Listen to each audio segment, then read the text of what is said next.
Hi, I'm Jennifer Potter, Executive Director of Be Well Texas. Too many people are struggling alone these days, and alcohol and drug deaths are increasing. We started Be Well Texas to offer high-quality, science-based addiction treatment and recovery services anywhere, even at home. We provide compassionate, caring support virtually or in person. In many cases, there is no cost for treatment if you don't have insurance. Really. Welcome to Be Well Texas. We're glad you're here. 30-yard line, the 20, the 10. Touchdown! This episode of Tepper and Stepp is presented by Cover Zero Analytics, the leaders in next-level football data. Cover Zero delivers predictive matchup previews, classification-based grading, and customized analysis to football coaches who want more than the same old breakdown of tendencies. With Cover Zero, football coaches now have a tool that can measure all aspects of their team's performance. Cover Zero is built entirely around smarter data analysis, helping thousands of coaches find winning edges that don't always appear in film study. If you're a football coach looking for an extra advantage, Cover Zero invites you to join the hundreds of premier programs that have taken their scouting intel to the next level. Ready to see how the best teams win? Start with Cover Zero Analytics. Find out more at coverzeroanalytics.com. That's coverzeroanalytics.com. Vinay, do you feel like the man of your dreams is probably a Texas high school football person? Yes, absolutely.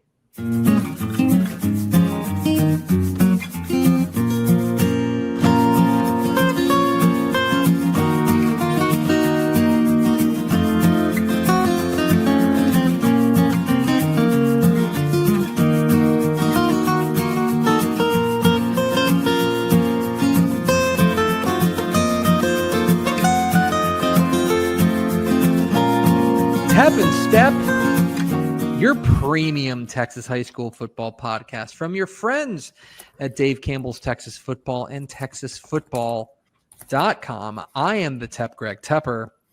And I'm your 6A football fan, the Matt Stepp. Here with another responsibly long podcast. This like the last one, the 5A preview, even though we only did one classification, was we got through 5AD1 and I looked at the clock. I'm like, we gotta hurry up a little bit. Yeah. We dilly-dallied a bit. One person who never dilly-dallies, though, is our intrepid producer who endorses every week. She is, in this case, Tiny. No, hi, Tiny VNA Moreno. Hello. How are you guys? We're great. Thanks for once again putting up with us. We appreciate you. All this nonsense. And I don't get paid extra for it. If you think about it, she is the only person required to listen to this. Yeah, technically, she's the only person who has to listen to it. This is like class time for me, okay? I got a show to produce on Friday nights, so this is class time for me. Well, it's the final exam because this is your Class 6A preview edition of Tepper and Stepp. It's the last preview edition of the show because coup de grace. Because the next podcast we do, Matthew, week 1 game draft, baby. And hey, I have already sent our week 1 games to the geniuses at Cover Zero to help give us some stuff, and we've already got some great fun facts on one of the games. So don't worry, excited about that. Got it dialed up. A lot to get to. We are actually going to go, and this is not a bit, district by district in Class 6A. Hell yeah. Hell yeah. But first, Matthew, we will start as we always do with your Texas high school football fun fact of the week, presented by the aforementioned Cover Zero Analytics. These are certified ball knowers. Yes. I have not been to the Cover Zero headquarters yet, but I would imagine that when you walk in, there's just like certificates of ball knowing, like all over, like ball knowing awards. VNA, where's your college degree right now? Where is it? The physical thing. Hanging in my house. Hanging in your house. My college degree is in my office. Stepp, where are your degrees? My mom's got it. Your mom's got it. So what I'm saying is that, like, I would imagine that they've got ball knowing degrees all over the Cover Zero analytics department. My guess is they have not only a master's, they may have a doctorate in ball knowing. They may, yeah. These are doctors of ball knowing at coverzeroanalytics.com. Take your team to the next level. Yeah. Call those guys. They call Jacob Dr. McNeil and just see what Dr. McNeil. See what happens. It is Cover Zero Analytics. Make sure you go and check out coverzeroanalytics.com to learn more about what they've got cooking. Matt Stepp, your Texas high school football fun fact of the week. In 2024, that was last season, there were 29 6A teams that went undefeated in district play, undefeated district champions, which means that there were split decisions in 3 of the districts. But 29, there was an outright district champion. They won every district game they had. Matt Stepp, of those 29 teams, which team won by the largest average margin of victory in those district games, and which of those teams won by the smallest average margin of victory in their district games? I did some work on this one. Yeah. Let's go largest margin. I'm going to keep it real simple and go chalk and go largest margin of victory, North Crowley. Correct. North Crowley is number 1. They won by an average of 55 points per game in their district games.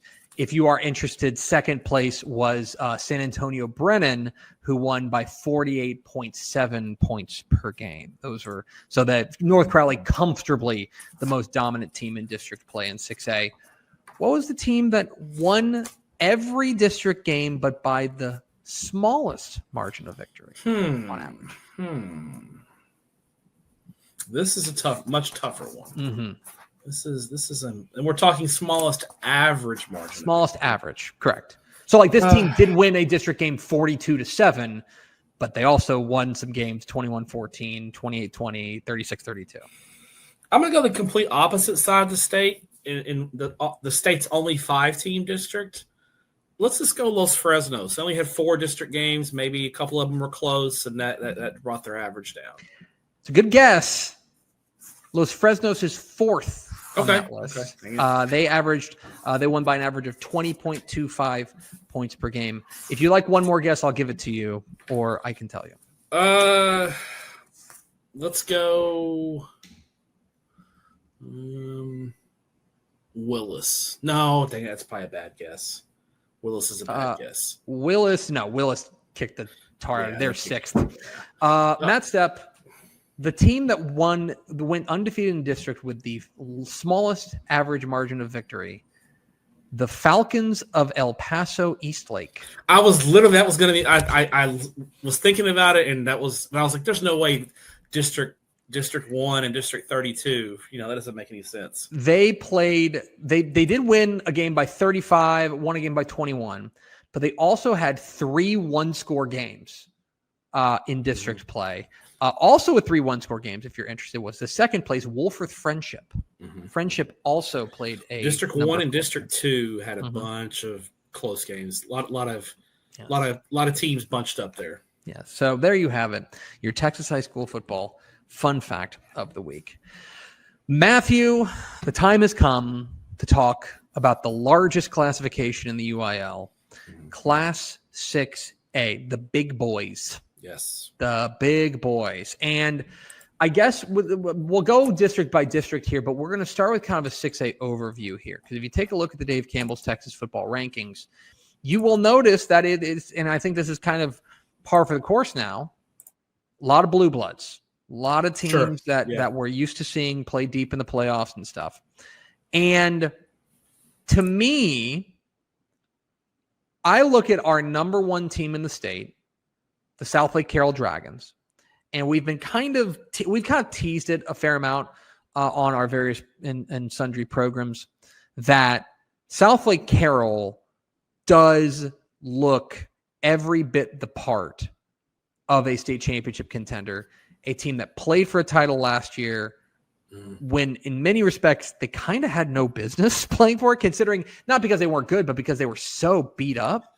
Yeah, and it started in the regular season, and they they just kind of found ways to win football games last year in the playoffs. It's a credit to them and a credit to the kids that played. But yeah, they weren't supposed to be there last year, and so bringing that many guys back, coming off last year's season, I felt like they were kind of a no-brainer number one. It's interesting that South Lake Carroll starts the year number one. They're our pick in the magazine to win the Division II state championship. The pick to win the Division I state championship is in many ways the opposite of that. In the reigning 6A Division I state champs, the North Crowley Panthers. Because North Crowley, we just talked about them, a dominant win, in my opinion, pound for pound, the best team in Texas high school football in 2024, either them or Gordon, basically, in 1A Division I. Sure. But they get really hammered by graduation. And it's not just, we've used the phrases like stars and worker bees. It's kind of everywhere that they got hit. Yeah, especially on the offensive side of the ball. I thought the combination of losing all their stars on offense, plus most of their offensive line, that they've got to, they bring back, a couple of receivers, but really Quentin Gibson was so dominant last year. The other receivers didn't really put up huge numbers. They have their best offensive lineman back in John Turntime III, but they lose the other 4 starters. So they're quarterback, both their running backs. So they've got a lot of holes to fill. I feel like on defense, at least North Crowley has some star power back, which is why I think they feel really good about their defense going into 2025. It does also, I think, belie a point, though, that I think overall in Class 6A, this does feel like a little bit of a reset year in the sense that I don't know, outside of South Lake Carroll, which is why I think, to your point, they did feel like not a no-brainer, but like in my opinion, a pretty clear pick to be the number one team. Consensus, I would say. Yeah, consensus. Yeah. But past that, I don't know that there is a team that has the combination of was excellent last year, or at least with let's say state semifinal or better, and also brings back a lot of the principal characters in that thing, which is what in my mind makes 6A so interesting, because I'm not sure. There have been past years where it's like all the teams that made semifinals or all the teams that made regional finals were all underclassmen heavy. Not the case for this year, because I feel like there's a lot of new faces that are ultimately going to shape what 6A looks like. And it feels like there's going to be 1 or 2 or 3 or 5 players that we don't know about that are going to emerge and be principal figures with what 6A looks like.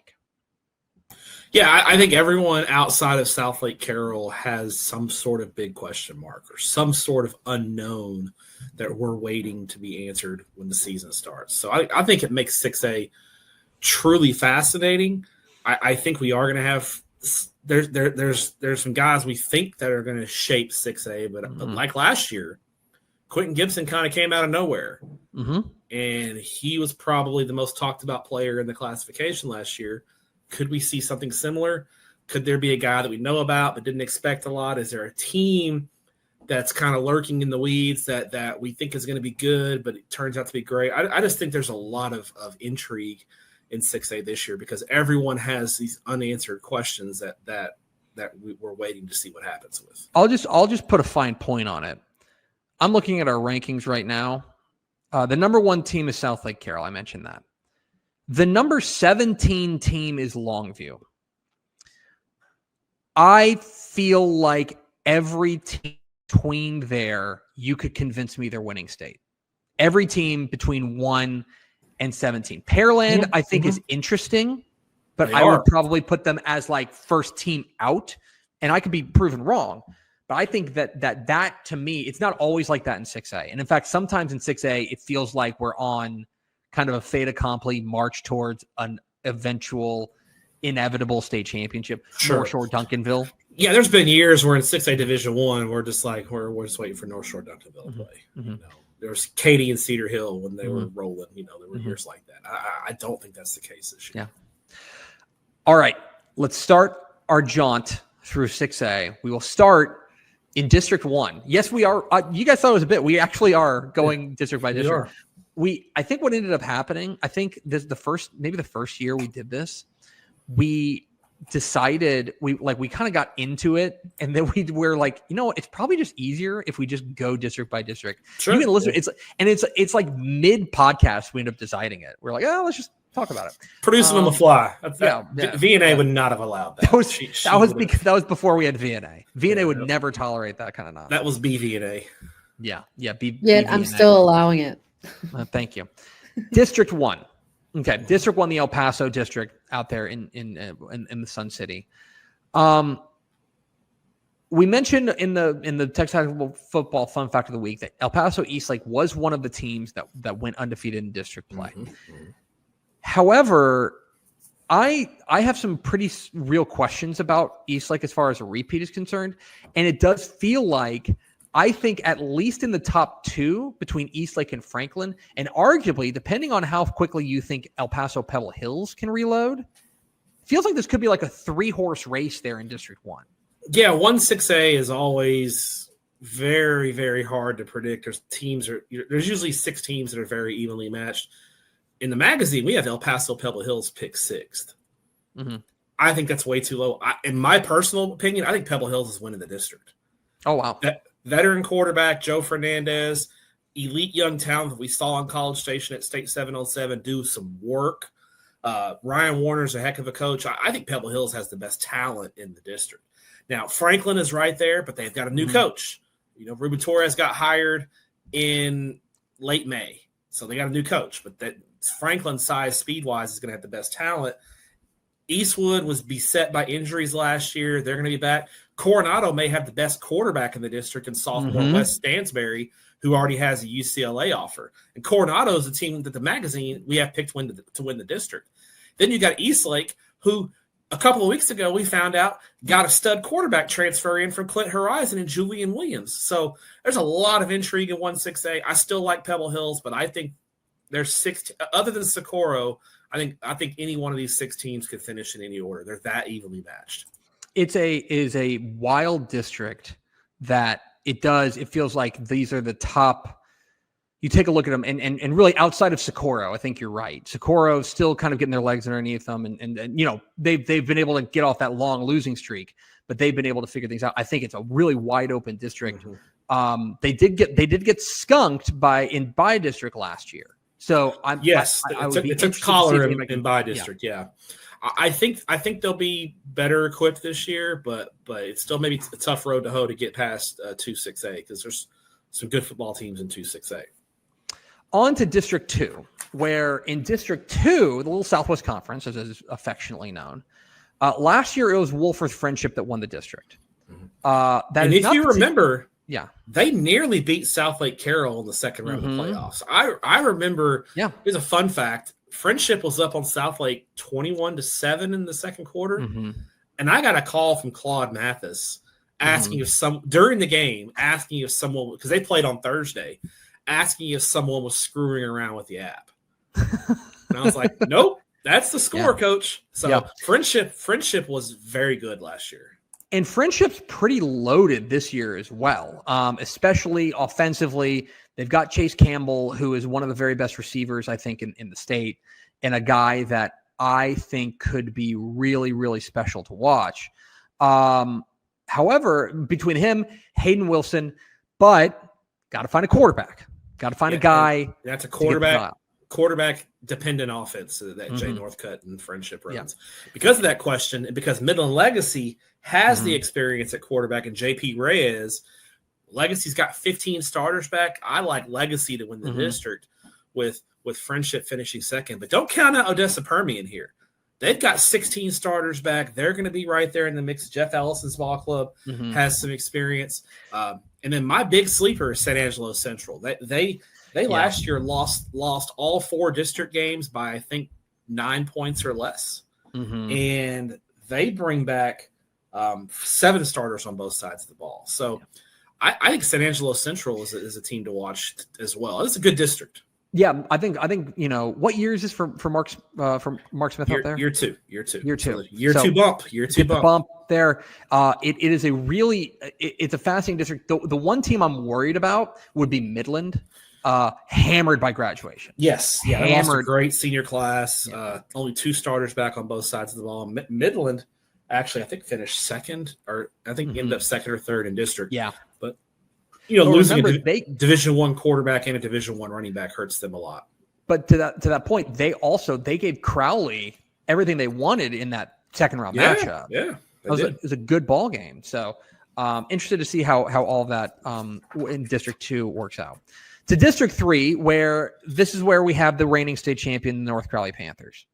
And North Crowley is we've talked a little bit about them, about how they are reloading.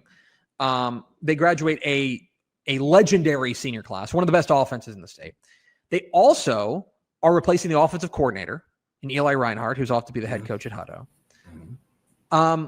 This is going to be a team that last year, I think that they were obviously pretty complete from the word go. I think that what North Crowley we see in week 1 and the North Crowley we see in week 11 have an opportunity to be really different because they are so young, especially offensively. And it's going to be up to that defense, which does figure to be really good. That defense, I think, to hold down the fort while they figure this out. Yeah, I think North Crowley plays a really tough non-district schedule, so they'll get battle tested. I think they're going to dominate the district, much like they did last year. Maybe they won't win by 55 points a game in district, but I think they're the clear favorite here. I think it's just a matter of by how much versus how.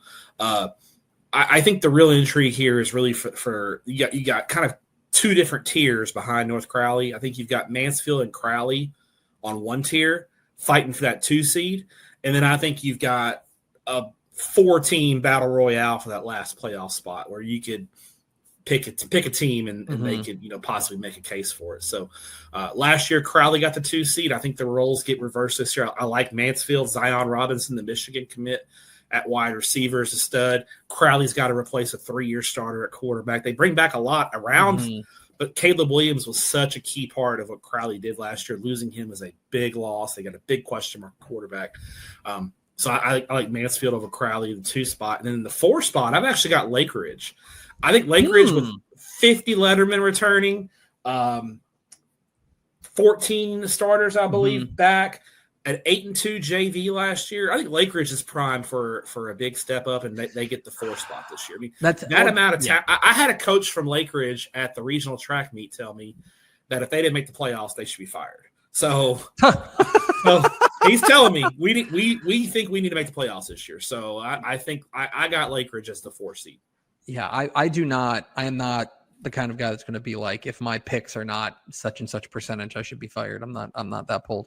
I think I agree with you. To me, it's like North Crowley, clear 1, Crowley, in my opinion, clear 2, and then Mansfield. I don't know if I'm willing to say clear 3, but they feel like the team that, especially coming off of last year, probably the favorite to be that 3rd spot. Buddy, that 4th spot. Legacy, Boswell, Weatherford, Lake Ridge, Battle Royale. Yeah. Shrug emoji, yeah.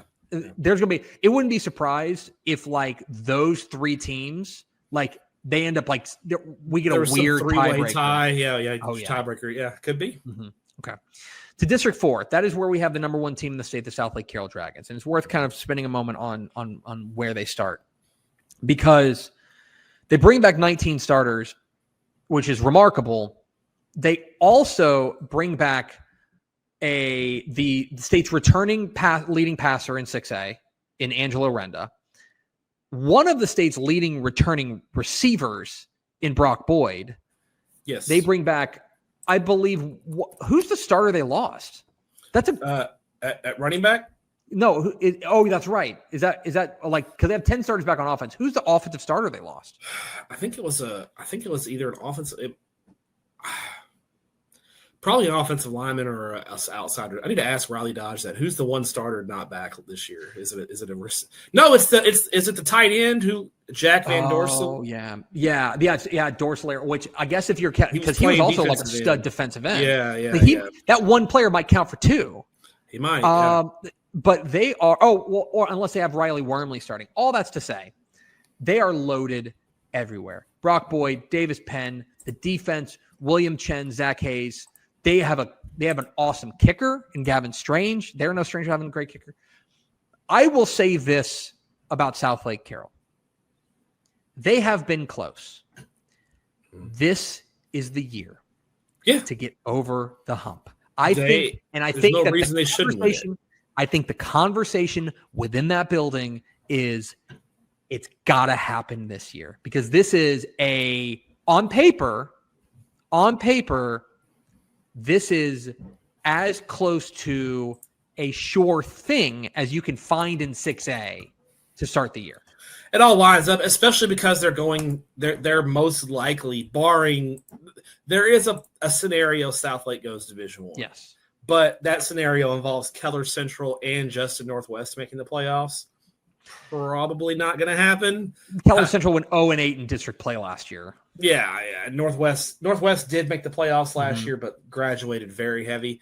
So I would say odds are that it doesn't happen. So it lines up for Carroll to get it done this year. I mean, yes. The Division II bracket, all due respect in Division II, is not as deep or as strong as the Division I bracket in the 6A. The top of 6A D2 is great, but you really got to get out of your region before you start to get those. Where in Division I, you're playing other top 10 teams in the second or third round a lot of the times. The path is tougher. Now, I think their second district game, they play Euless Trinity. And yes, let me tell y'all something. And if you are a high school football fan of a certain age, you remember when both Southlake Carroll and Euless Trinity were both cooking. We got in the Wayback Machine, baby, because Trinity. I'm bullish on Trinity. It looked very bullish. Vintage Trinity. Yes. And they scrimmage North Crowley tomorrow. I think ESPN is going to be out there. It's the scrimmage. Yeah, it's their 50 states. They're doing their 50 state tour. So they're going to have Sports Center is going to be out there, 50 states of sports. Yeah. Guys, this is a good place to stop and just let you know. Oh, Tepper's rant on scrimmages. A rant on scrimmages from Greg Tepper. Nobody wins a scrimmage, guys. No. I know we're going to hear all about how good teams looked or how, amazing and how you won the scrimmage and stuff like that. Get out of it healthy. Get your script in. Yeah. Don't get in a fight. I don't want to hear who won the scrimmage. Yeah. Nobody wins the scrimmage.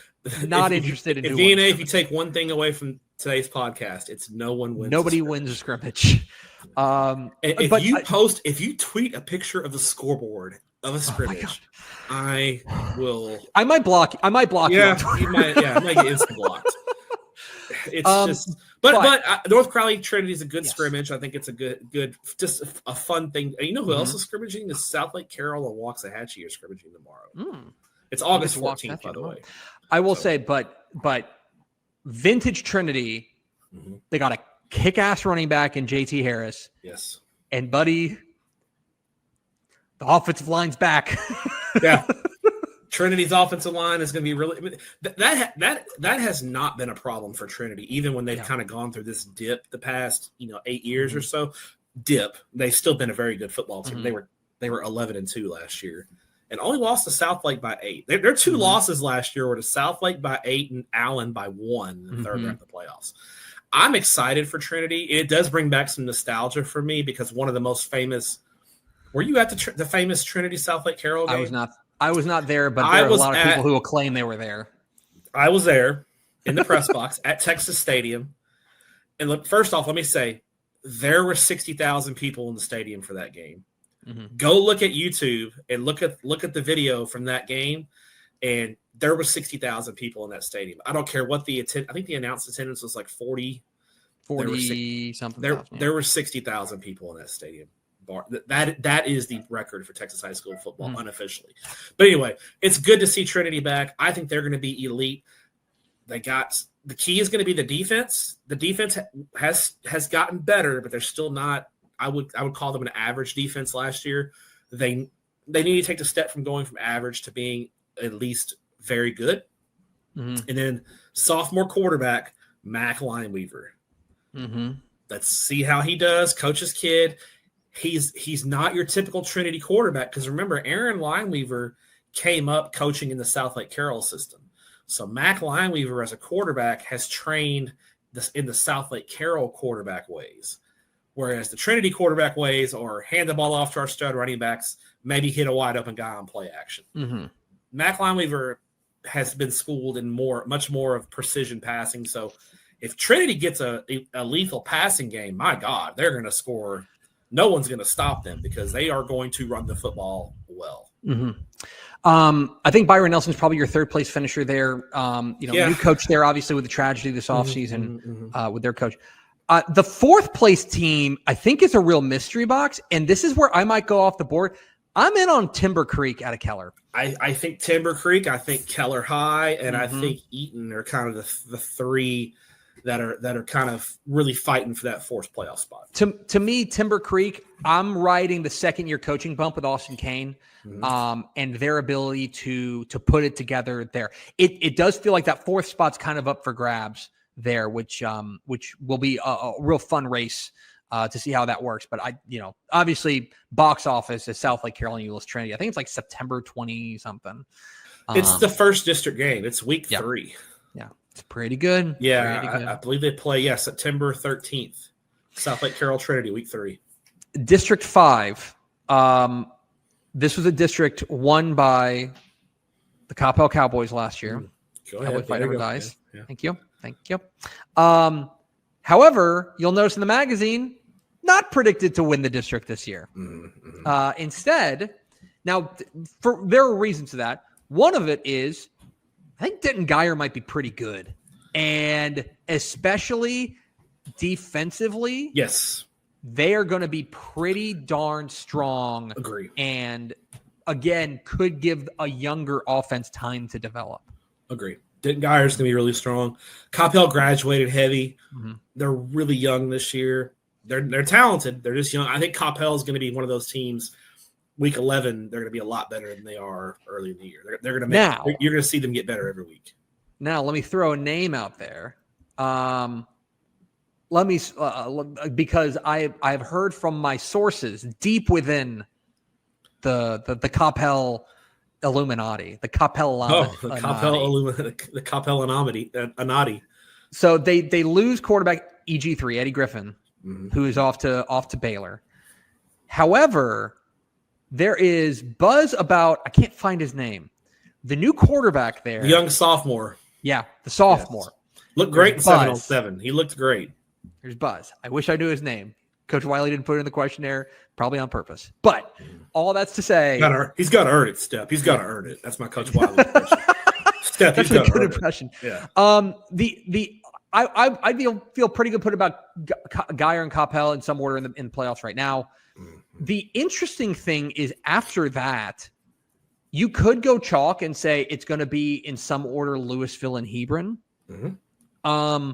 Marcus might have the highest upside, though, maybe in the entire district. Hey, get on the Nuss bus. Get on the Nuss bus. Get on the Nuss bus. Yeah, you got to get, Colton Nussmeyer, great quarterback. Question of Marcus is going to be what pieces they can put around Nussmeyer to help him out. I'm actually picking Louisville to win the district. I think Louisville wins the district. They are uber talented.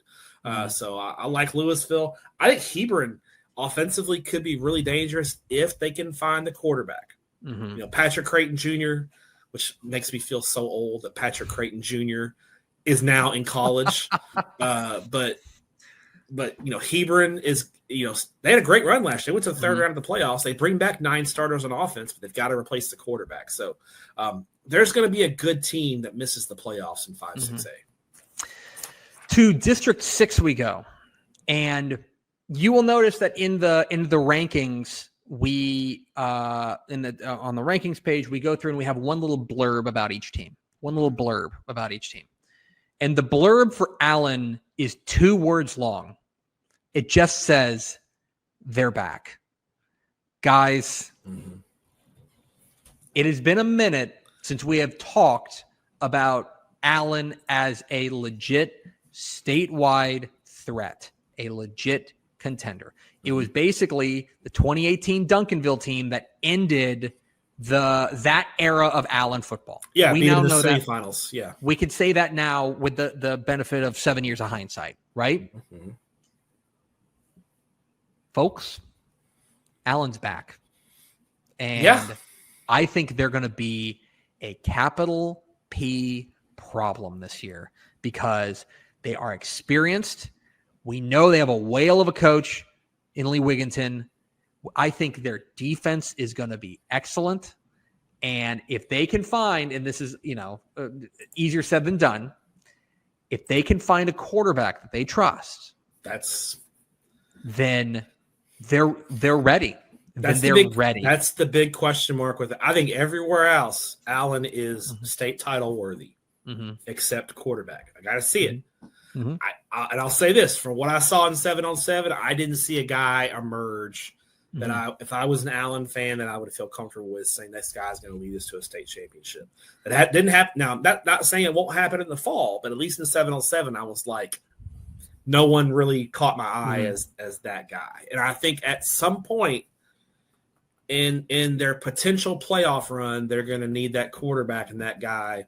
Mm-hmm. I think it's really hard in 6A Division I to have a bus driver win you a state championship. Mm-hmm. Even the North Shore team that won it in 2021, I believe, when Caleb Bailey was a freshman. Mm-hmm. Bailey made throws. Mm-hmm. He made plays. Even in the state championship game, he had one of the finest throws I've seen. Yeah, in the 6A state championship. He threw a dime to touchdown Dave to win the state championship game. So, shout out touchdown Dave. You don't know David Amador, UTSA. But yeah, I think that's the key. But Allen is state title worthy. The other thing is, I think Prosper is in line for a great year. 16 starters returning. Mm-hmm. They lost in the first round of the playoffs last year, but it's because they played Coppell in the first round. Yeah, you don't just walk into Coppell. Well, Coppell, I think, looking back on 2024, was probably the third best team in the state in Class 6A. Wow, what a claim! Look how Coppell played North Crowley. That's a fair point. I know. Other than Duncanville, I think I know it's fun to do. I know it's fun to do bits about our alma mater. I'm hesitant to put that label on them, but I don't necessarily think I can point out a team that I know. Who's better than Coppell other than North Crowley and Duncanville last year? I think Coppell was the third best team in the state last year. So Prosper losing to them in the first round, no shame in that. Yeah, okay. Yeah, that's a fair point. I'll leave that alone while I noodle on that as to whether or not that's true. Think about that. Get back to me the slack. He doesn't want to admit it. Yeah, the other two playoff spots, not on the air. Now, the other two playoff spots feel like, because it happened last year, Prosper, Rock Hill, McKinney, Plano, and Plano East. And it feels like every year there's like 4 teams, sometimes even 5 teams, that end up just like beating the tar out of each other. And the only thing that matters is not how good you are, but when you see a certain team. Yes. And I will say right now we have Plano East and Plano in the playoffs. Yes. I could see Rock Hill finishing third in the playoff, third in the district. Mm-hmm. McKinney's defense scares me. They got wiped by graduation. Yeah, McKinney, I think, is probably going to take a big step back. They're just going to be so young. Mm-hmm. I think you're looking at the 2 Planos. Rock Hill really is the challenging for 2 playoff spots. Mm-hmm. Watch out for McKinney Boyd. Mm-hmm. I think they have a chance to take a step forward under Stu Johnson. And looking around, watch out for Princeton. Oh, Princeton brings back 19 starters, including one of the most productive quarterbacks in the state that no one talks about in quarterback Marcus Flowers. Just okay. I think Princeton has a chance to maybe not get in the playoffs, but I think they could ruin somebody's season. I hear you. The issue for me for Princeton is that they have got to find some solution defensively. I mean, they gave up 84 to Prosper. Mm-hmm. They gave up 78 to McKinney, to Allen. They gave up 62 to McKinney. They gave up 59 to Plano. Not great. You can't live like that. Now, 10 starters are back, so Yeah. you expect improvement. So you better improve. Yeah, exactly right. To District 7. District 7 is the Richardson, Irving, and then Jesuit district. Last year, won by Lake Highlands. Mm-hmm. And I don't necessarily, I will just say this. I look at this district and I'm not sure that there is a team that I would be willing to stake the claim as like, oh, they're definitely going to beat Lake Highlands this year. And as a result, I think Lake Highlands is going to be good. They have some pieces to replace, especially offensively. Mm-hmm. But 8 starters back on defense and Christian Rhodes on offense helps. Christian Rhodes helps. Is a dog. And so to me, until I see some team go out and take it, it's like, I don't know if there's some team on paper that really blows me away. So I think Lake Highlands is probably your favorite here. I agree. I think they're the favorite. I think Jesuit's probably the smart number 2 pick. They do have 13 starters back. Can they make a move? Richardson, Damian Crow, Jamie Winfield, the defensive tackle committed to USC, had a great year last year. They've got some pieces. But I think Lake Highlands is the front runner. Now we need the Mike Roach Irving Tigers report. We should have brought a special guest Mike Roach on, special correspondent Irving Tigers. Third year under Coach Brent Nickerson. Yeah, I think if you're an Irving fan, you're probably hoping for hoping to win multiple district games this year. That should be the goal if you're Irving. Let's try to win more than one district game this year. Look, I think we know that there's only one game they got to win. They got to beat Mac. They got to beat MacArthur. If Irving beats MacArthur, Roach is talking mad noise. Oh my gosh. The other thing though, I am like Richardson Pierce. I think like people may forget had a great year last year. Great year, 9-3, won a playoff game, and actually like acquitted themselves well against Geyer in the second round of the playoffs. The numbers are okay. They bring back 12 starters, but it's where they lost it. Specifically, Presley Harper, who is such an important part of their offense. I think they lose like 3 of their 5 offensive linemen. Yeah. I think Pierce still is my pick for 4th because Bertner's going to be very talented but very, very young. So. Or does it open the door for one of the Irving schools to get into the playoffs? Maybe. So we'll see. On to District 8 as we round out Region 1 in this very brief podcast. Arlington ISD. See, Arlington ISD, you add in Grand Prairie, you add in Haltom. Mm-hmm. South Grand Prairie, yeah. South Grand Prairie, I should say. This is aside. What I love about this district was that last year you had Arlington Bowie, who kind of separated themselves as like the team to beat, and then everything else after that was chaos, just mess, chaos, just full mess. There were no 1-loss district teams, and there were two loss teams. And Martin missed the playoffs last year. That's pretty shocking. Bowie is interesting because I like some of the pieces they have, but they're going to be so different than they were last year. Last year, 57 seniors. Last year, and it's not just that. Last year, their offense led the way while a young defense developed. This year, it is like the complete reverse. They are replacing their entire offensive line. They only bring back 2 starters offensively. Got wiped out on offense. And so as a result, I'm not necessarily inclined to say that there's a team that is going to up and grab that number 1 spot by the throat. What I do think is going to happen is that whereas Bowie was kind of immune from the I think it's all mess this year. They're getting dragged into it. Yeah, they're getting dragged into it this year. I like South Grand Prairie this year. I'm big on the experience. 15 starters returning, experience at key spots like the quarterback position. So I'm big on South Grand Prairie. I think Arlington has, where's Mallory Kickham Colts? Arlington has 50 lettermen returning this year. That's a lot.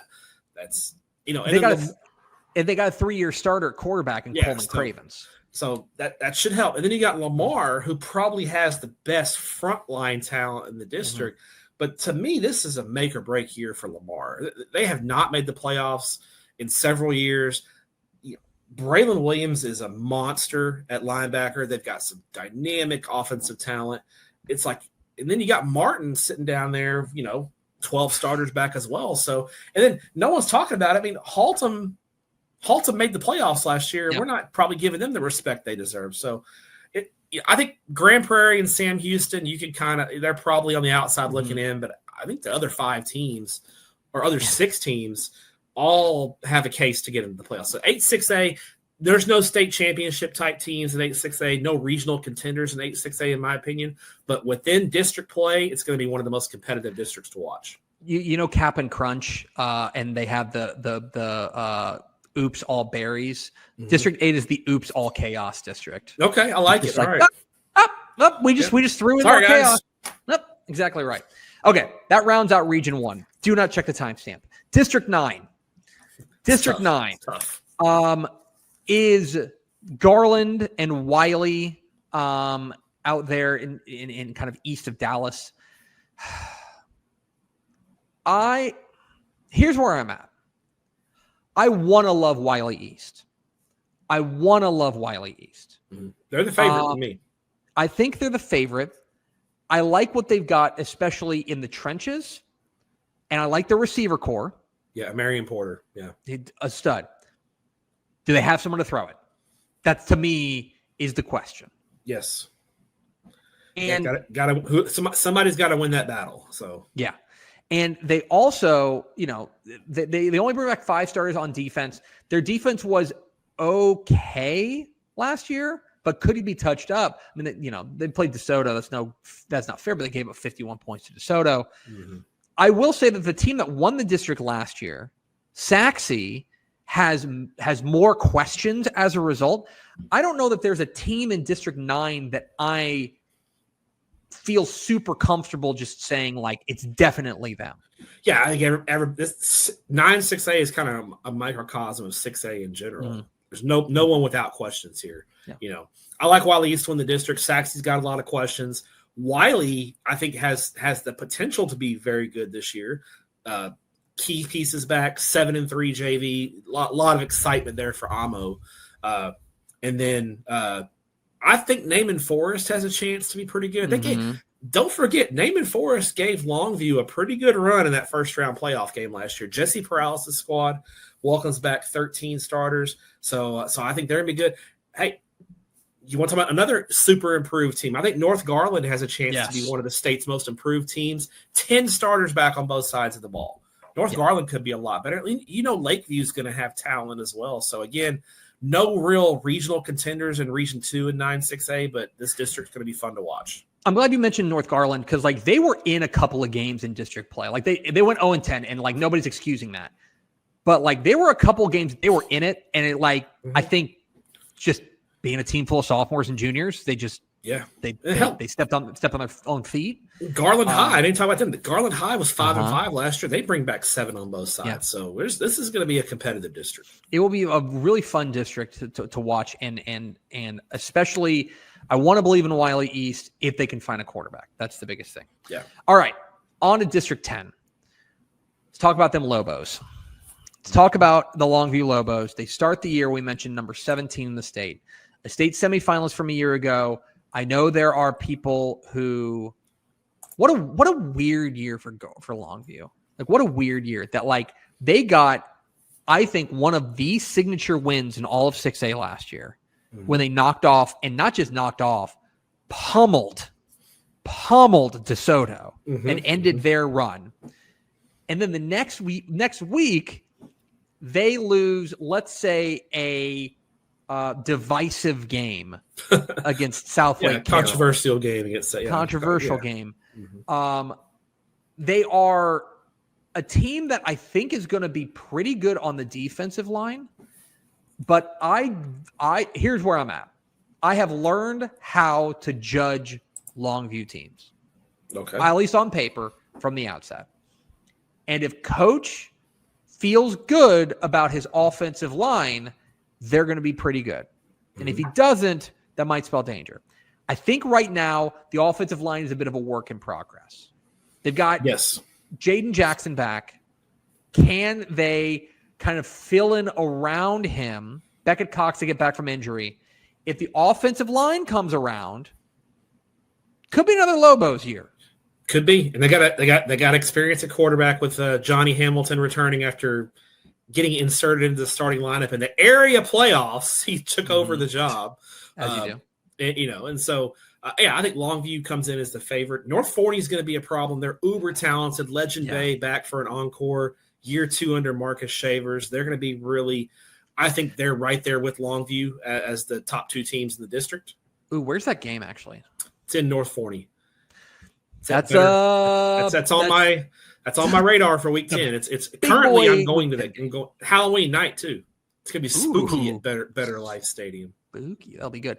I agree. I like North Forney a lot, and if Longview can't figure out the offensive line situation, they could up and win the district. The team that's really fascinating to me this year is Rockwall. The computer really likes Rockwall. I think part of it is that they scored a lot last year. They scored, nearly 500 points last year.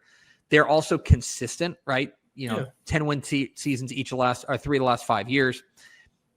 The issue for me for Longview or for Rockwall is going to be, I think that their defensive front might get beat up, and this is the wrong district to be only okay on the defensive line. Yeah. Here's my I think you got 2 tiers. You've got Longview, North Forney, and then you've got Rockwall, Heath, and Forney fighting for those 2 spots. I'm bullish on Rockwall Heath. I think Heath is ready for a big leap forward. And remember, Heath beat Rockwall last year. They missed the playoffs, but they did beat Rockwall last year. So I think Heath is in for a big leap.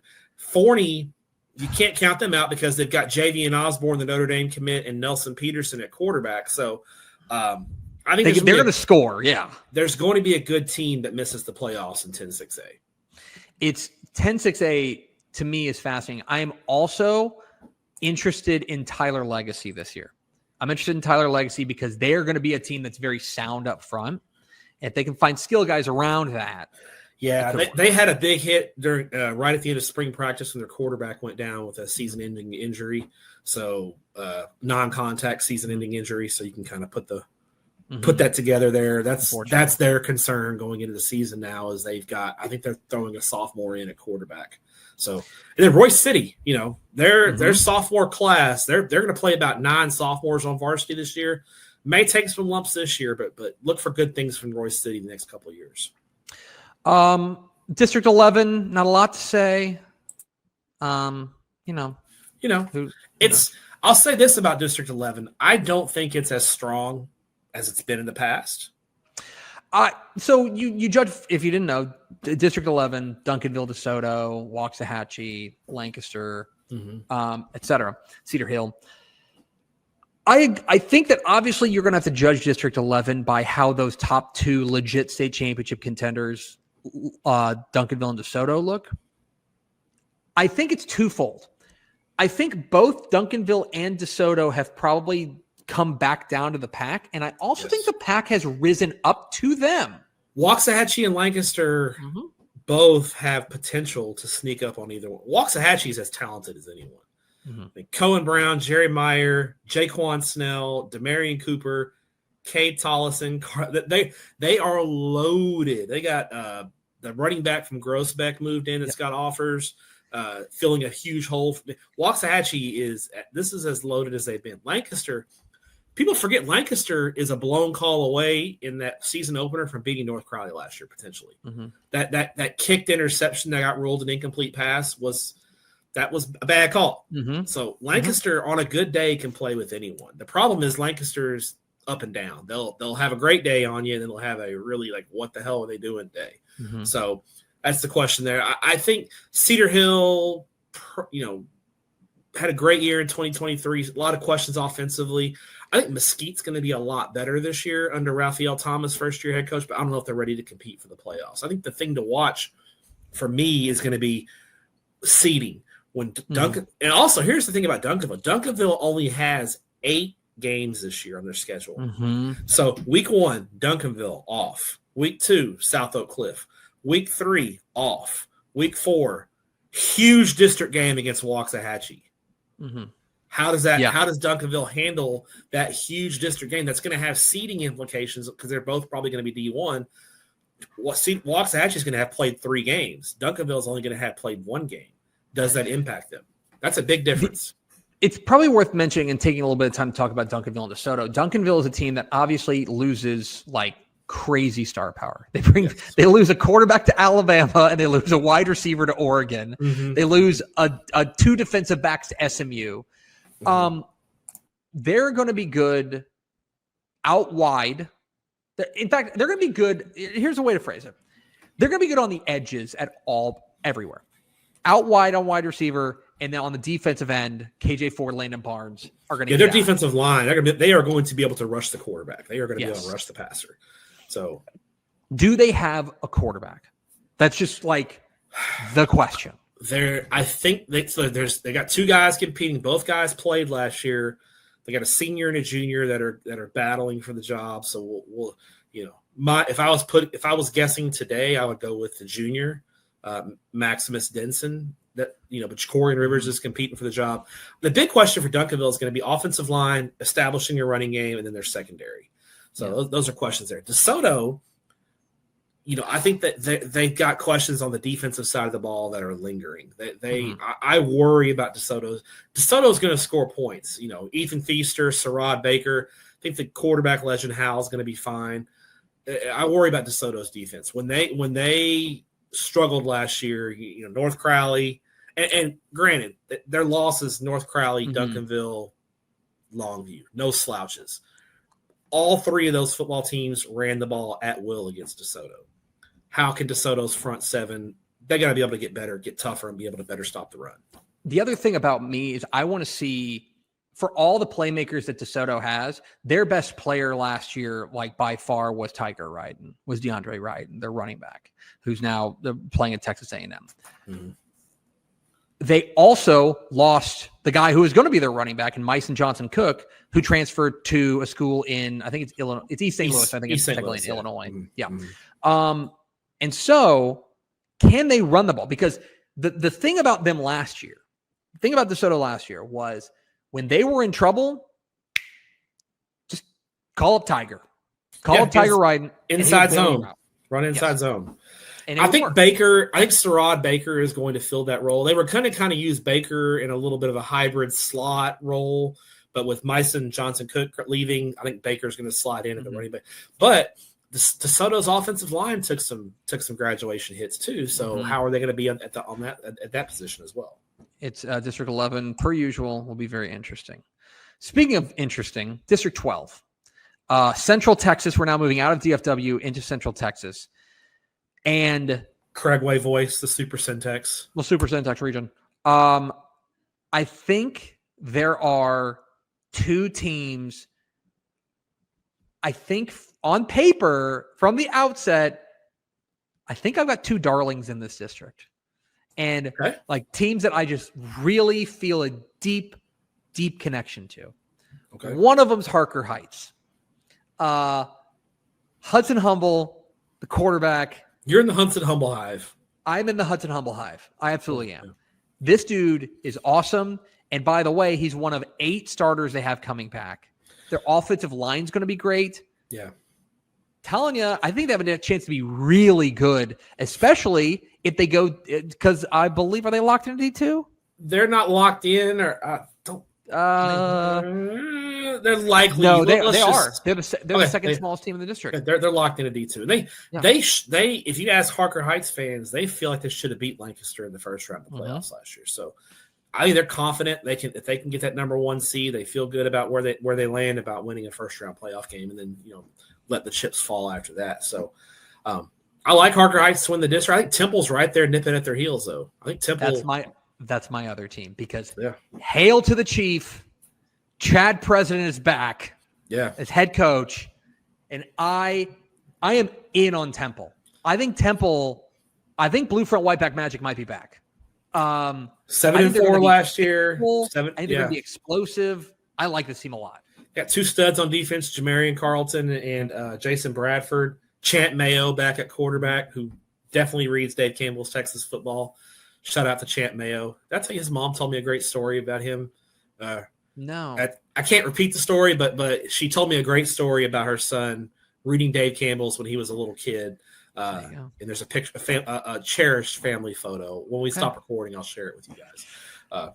But hey, I think Waco Midway is going to be really good. Yeah. Joseph Gillespie, year 2, they bring back 7 starters on both sides of the ball. I think they're going to be good. The real key here is who gets that 4th playoff spot. Brian lost a lot. Mm-hmm. I'm intrigued by Copper's Cove. Rodney Southern is a program builder, and it's never been a talent issue at Copper's Cove. Can Rodney Southern get to Copper's Cove and turn them around? I think he can. I'm picking Copper's Cove to get 4th this year. Whoa. Yeah. Okay. So, all right. Watch out for the Bulldogs with the AW instead of a O. If they can come back, if they can find some skill guys that they trust, then I agree. Cove is definitely a problem there. But it's a fun district. That there's going to be a couple of real box office district games, whether it's for the district championship, like Harker Heights Temple, maybe even Midway, or it's one of those games between like Bryan and Shoemaker for like a playoff spot. Sure. On to District 13, our first foray into the Houston area in Conroe ISD. And this is the district, and plus Willis and New Caney. I said Conroe ISD like it was just them. Let's talk about Willis. There is, I think, simultaneously every reason to believe that they're going to be really, really, really good. And his name is Jermaine Bishop. And also, essentially, kind of besides Jermaine Bishop, this is a really young team that loses a lot of big-time playmakers for them. 31 seniors graduated. And the year before, they lost DJ Lagway, but they still had that core back. That core that had helped them go 12-1 back-to-back years is gone. And it's really Jermaine Bishop is kind of the last of a dying breed when it comes to Willis in that group. He's the only one left. And they took a big hit. UIL ruled a couple of players ineligible that they were counting on. Big question marks on offense. Are they forced to move Jermaine Bishop to quarterback? What do they do with him? And then if you move him to quarterback, now you can't play him on defense. You take a hit there. So a lot of questions for Willis. I think that opens the door for the Woodlands. 8 starters back on defense, elite quarterback in Jack Dalton. We saw it in state 7-on-7. They won the state 7-on-7 tournament. I think the Woodlands is the team to beat. The real thing here is I think you got 4 teams behind the Woodlands and Willis that are fighting for 2 playoff spots. College Park area playoff team last year. Hey, Conroe is going to be really good. And they got a huge offseason transfer with Vandergrift linebacker CJ Mooring. His dad got hired as an assistant coach at Sam Houston State University. So CJ Mooring is back in Houston at Conroe. They're loaded. Grand Oaks, this is their year. Coach McDowell's told us that Grand Oaks is this is the year for them to make a move. Hey, Oak Ridge brings back 13 starters as well. So there's some good football teams in 13-6A. I like College Park a lot. A third year under Kyle Coates. We know he's done a hell of a job. He's done a hell of a job, yeah. And they got a quarterback back in Camden Hughes and a couple of wide receivers they really like Jordan Stiles. I'm in on College Park, probably behind the Woodlands and Willis, but I think College Park is a clear, in my opinion. I got them third in the district right now. All right. But you're right. That kind of scramble there at the end for that final playoff spot is going to be really interesting. The other thing is this is let me make sure I can pull this up real quick. Nope, I'm not going to be able to. New Caney's got a new coach, correct? Sheldon Benight from Galveston Ball. Yes. Yeah. That's a guy who also, you want to talk about a guy who has taken over talent-rich programs and kind of taken them to the next level. Can he do that there? In that same way that you were talking about with Copper's Cove, can Sheldon Benight sprinkle that magic on New Caney early? That'll be interesting to watch. Okay. On to District 14. District 14 is another one of those districts where you had one team that was able to escape the mess in Spring Westfield, and then just a battle royale between every other team. Spring Westfield, I do wonder where we are in the window for Westfield to make that deep run, because it feels like they've had chances in the past and they've essentially run Duncanville or DeSoto. Yeah, they took Duncanville to overtime once. Yeah. But now, can they put it all together? I wonder where we're at in that window. It's a numbers. Oh, here's what we're keep an eye on. This is something looking ahead. Keep an eye on Spring Westfield at UIL realignment. There's a pretty good chance they go to 5A. Oh wow. Their enrollment, I mean, they last year were at 2303. That's just 28 kids above the cutoff. Yeah. Don't be surprised if Westfield's a 5A school in the next realignment. Now, they got 7 back on both sides of the ball that should be good enough to win the district. Watch out for Aldine Nimitz. Cornelius Harmon's ball club brings back 15 starters. They should be really good. I think the real intrigue you get kind of after the top 2 there, Davis, DeCaney, MacArthur, Eisenhower, Spring, all kind of fighting it out for 2 playoff spots. This district got swept by 13-6A in the first round of the playoffs.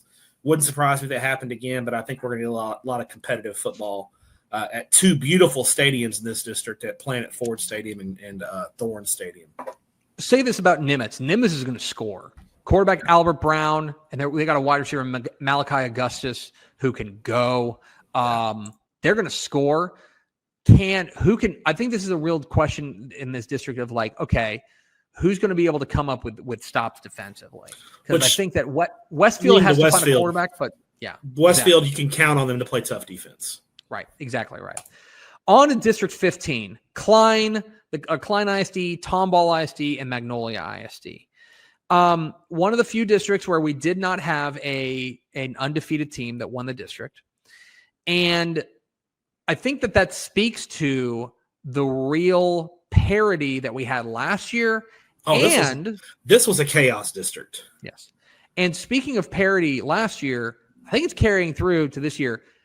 I posit to you, Matt Stepp, if you want to take a little bowl and put in the names of Tomball, Klein Collins, and Klein Kane and draw them out in any order, I wouldn't argue with you. I think those are that is a 3-way dance there at the top that is going to be really fun to watch.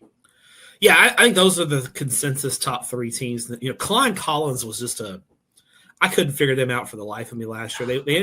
They go 5-3 in district, and they get to the third. They finish 7-6. They get to the third round of the playoffs. They bring back the most. They bring back 13 starters. So you would think that they would be good, but we always count Tomball out, and what happens? Tomball wins 10 games every year. They go 10-2 last year, lose to Willis in a really close game in the second round of the playoffs. They're going to Jackson Falden is back at quarterback. Tomball's going to be good. Kane lost a lot, but Kane probably has the most numbers and can sustain those kind of losses. But then you have behind that, you got Klein, Klein Oak, and Magnolia, who – so remember last year, going into the week 11, Magnolia just needed to win. Klein beats Magnolia. They go for 2 at the end of the game, get the 2-point conversion. That knocks Magnolia out of the playoffs and puts Klein Collins into the playoffs. Klein Collins was a 2-point conversion away from missing the playoffs altogether.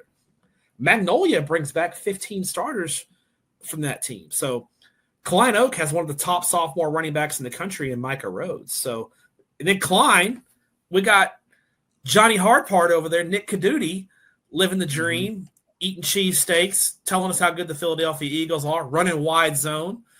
Klein's going to be really exciting, and they're talented as well. So there's going to be a good football team. By the way, 15-6A Texan Live district, there's going to be some good football games in this district.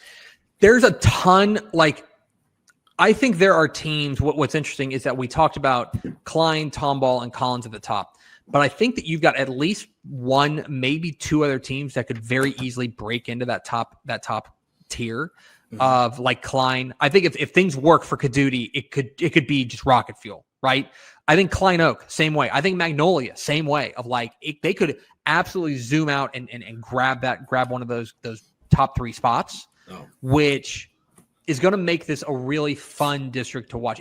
Again, this is one of those districts that it would be there. I mean, last year there was no team that went undefeated. I'm just picturing Caduti over the sideline chugging Monster energy drinks, kicking onside kicks, going for 2, going forward on 4th and 4 on your own 30, just whatever. Just wild ass football. Like Caduti, his teams are they are the definition of cut the brakes football. Yeah, it is wild ass. All right, on to District 16. District 16. Let's go to District 16. What? Cy-Fair ISD, baby. Yeah, Cy-Fair ISD. Cy-Fair. Bridgeland was the team of record. Bridgeland got to the regional final, went 12-2 last year, almost beat Duncanville. They gave Duncanville a hell of a game in the regional final last year. They really did. Yeah. But they lost 52 seniors, Tepper. A lot of graduation losses. To me, the team to beat in 16-6A, have you heard the good news about the Cy Ranch Mustangs? I am pushing the chips in on Will Blaylock's squad. Year 2, the defense is loaded. They've got some playmakers returning as well. I think Cy Ranch is the team to beat in 16-6A. Cy Springs is interesting too. Cy Springs is a team that their speed is going to be really fun, is going to be really interesting. Paris Melvin Hyde. Melvin Hyde. Love Paris Melvin. If you don't know about Paris Melvin, a game breaker out there. They've also got a quarterback back in Jared Hager that I think they could be a really, really dangerous team that could win that district altogether. This is also a district that I think that there are a couple of teams that could make that big leap. One of them is Cy Lakes. So Cy hipster Lakes team. Hipster picks, baby. Cy Lakes has a ton coming back. They were a team that I think played better than their record indicated last year. Year 2 under Tyrone Carter, so you get the year 2 bump. They made state 7-on-7 for the first time this year. I think there's a lot to like there. They've never made the playoffs in school history. Could be the year. The other team that I think could make the big leap is Waller. Waller, from an experience perspective, brings back 11 starters offensively. Every single starter offensively, including Robert Carter, who's nearly a 1,500-yard rusher last year. Sophomore. Waller had a freshman quarterback start all 10 games last year. So TK Gaines is back. Also, we cannot talk about 16-6A without talking about our favorite thick with 2 C's quarterback, Darian Rogers at Cy Woods. Yes. 5'11", 255, out there just dealing. That is the guy that's going to Dudes Rock Dinner. If you have not watched Darian Rogers play, one of the most fun quarterbacks in the state of Texas. He is our thick king. He is. He is absolutely our thick king. He has been spectacular and figures to be a big time player. That's what's interesting about this district is that you could really, with the exception of Cy Park, who it feels like a long time ago that they were a team that was in the. Remember when Harold Perkins was there? Yeah, they had one of the best players in the state. Yeah. Aside from them, and Langham Creek feels really young this year, really young. Yeah. But aside from that, I think you've got 6 teams there with Bridgeland, Cy Ranch, Cy Springs, Cy Woods, Cy Lakes, and Waller that we could have some real fun district games that can make things really. 16-6A is always. We're watching Texan Live on Saturdays, trying to figure out playoff scenarios, and we're having a good time at 16-6A. Yeah, it'll be a lot of fun. That we're halfway through. Is the halfway point of the show. Yep. Good job. Halfway through. Good job. On to the back half. District 17, Region 3. We need to timestamp this podcast probably. The other Cy-Fair ISD district. And this one feels a little bit more stratified than the other one. Agree. Agree. If only because I think Cy Falls has enough back that to me, they start the year as the favorite, even if it's narrowly over Cy-Fair. But I think those are, in my opinion, the clear top 2 teams in this district. See, I think Stratford deserves some talk. Okay. 40 Letterman returning from an 8-4 squad last year, 4 starters on the offensive line. Got to replace some offensive skill, but that offensive line is set. I feel like Todd Rankins did a heck of a job there at Stratford. So I think Stratford – I think is in that mix along. I do think Falls is a clear number 1. I think Stratford though could challenge Cy-Fair for that 2 seed. I think the real battle was going to be for the final playoff spot Memorial, new head coach Brooks Hack. I think Jersey Village, second year under head coach Lavelle Norris, 8 starters back on defense, should be better defensively. And you got Cy Creek, Devion McKinney, also in his second year, bringing back 15 starters. So I think those 3 are kind of fighting it out for that last playoff spot. But this is a district. Falls, maybe which there is a scenario that Cy Falls goes Division II. Maybe if Cy Falls goes Division II, they have a chance to maybe get some noise going. But I don't, other than them, I don't see anyone as a real threat past maybe the first or second round. I mean, maybe second round of the playoffs. I mean, last year, basically the 2 teams, the top seeds out of D1, D2 were Cy Falls and Stratford. Each of them won a playoff game and then lost to a team from Katy ISD. And then that, feels about where it's at right now. Yes. I will say that I think that the upside that Falls has from an athlete perspective probably sets them a little bit apart. Because they're gonna have a couple of dudes that are just gonna be hard to match up with, right? They're so fast. They're so speedy on defense too. Yeah, and especially they're gonna be good on the defensive line. Interested in Cy Falls, but it'll be that Cy Falls Cy Fair game will be, in my opinion, the pretty clear district championship game, which should be a good one. All right, on to District 18, Houston ISD. Houston ISD district, long dominated by Houston Lamar. They won it again last year. And I expect them to win it again this year. They do look like the clear favorite here. They bring back 9 starters, but they are especially going to be very good defense, or they're especially going to be really fast. Per usual, Lamar is going to have some team speed. What gets interesting there is kind of past that, where last year it was pretty clearly stratified.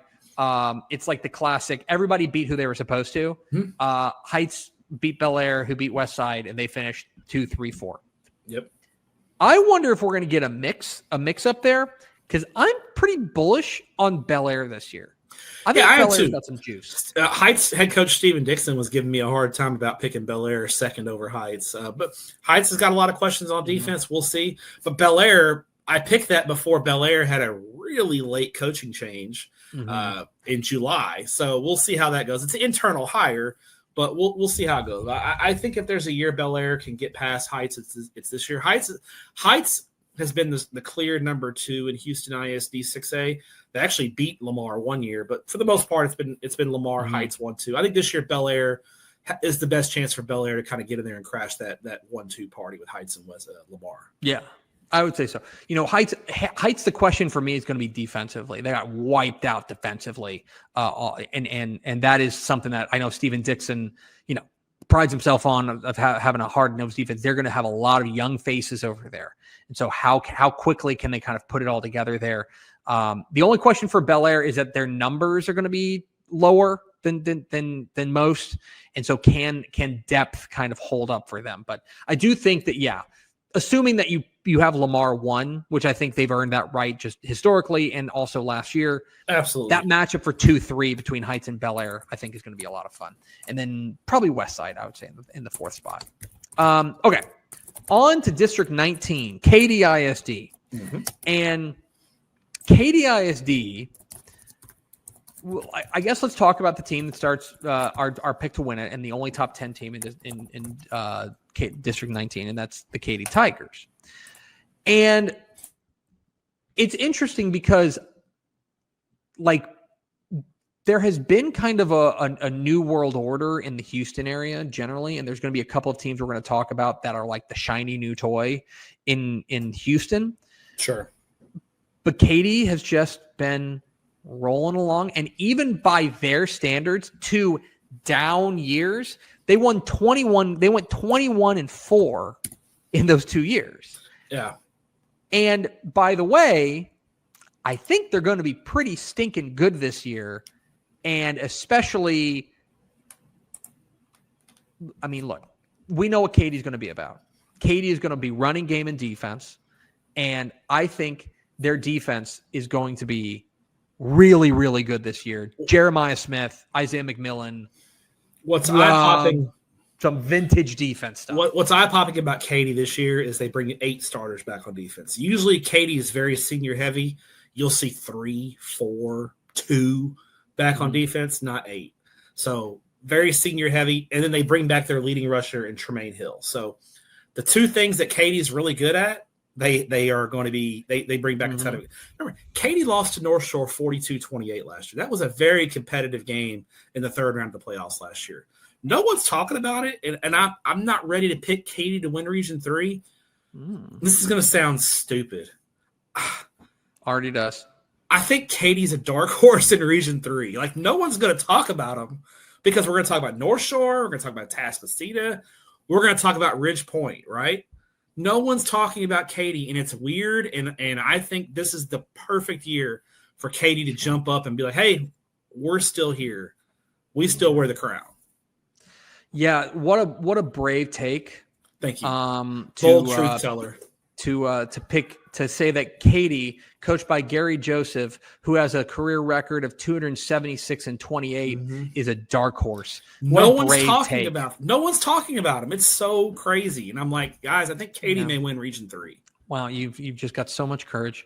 So elsewhere outside, the interesting thing is, all right, I'll just leave it up to you. I'll lay it out like this. Let's right now. You've been very bold saying that Katie's going to be good.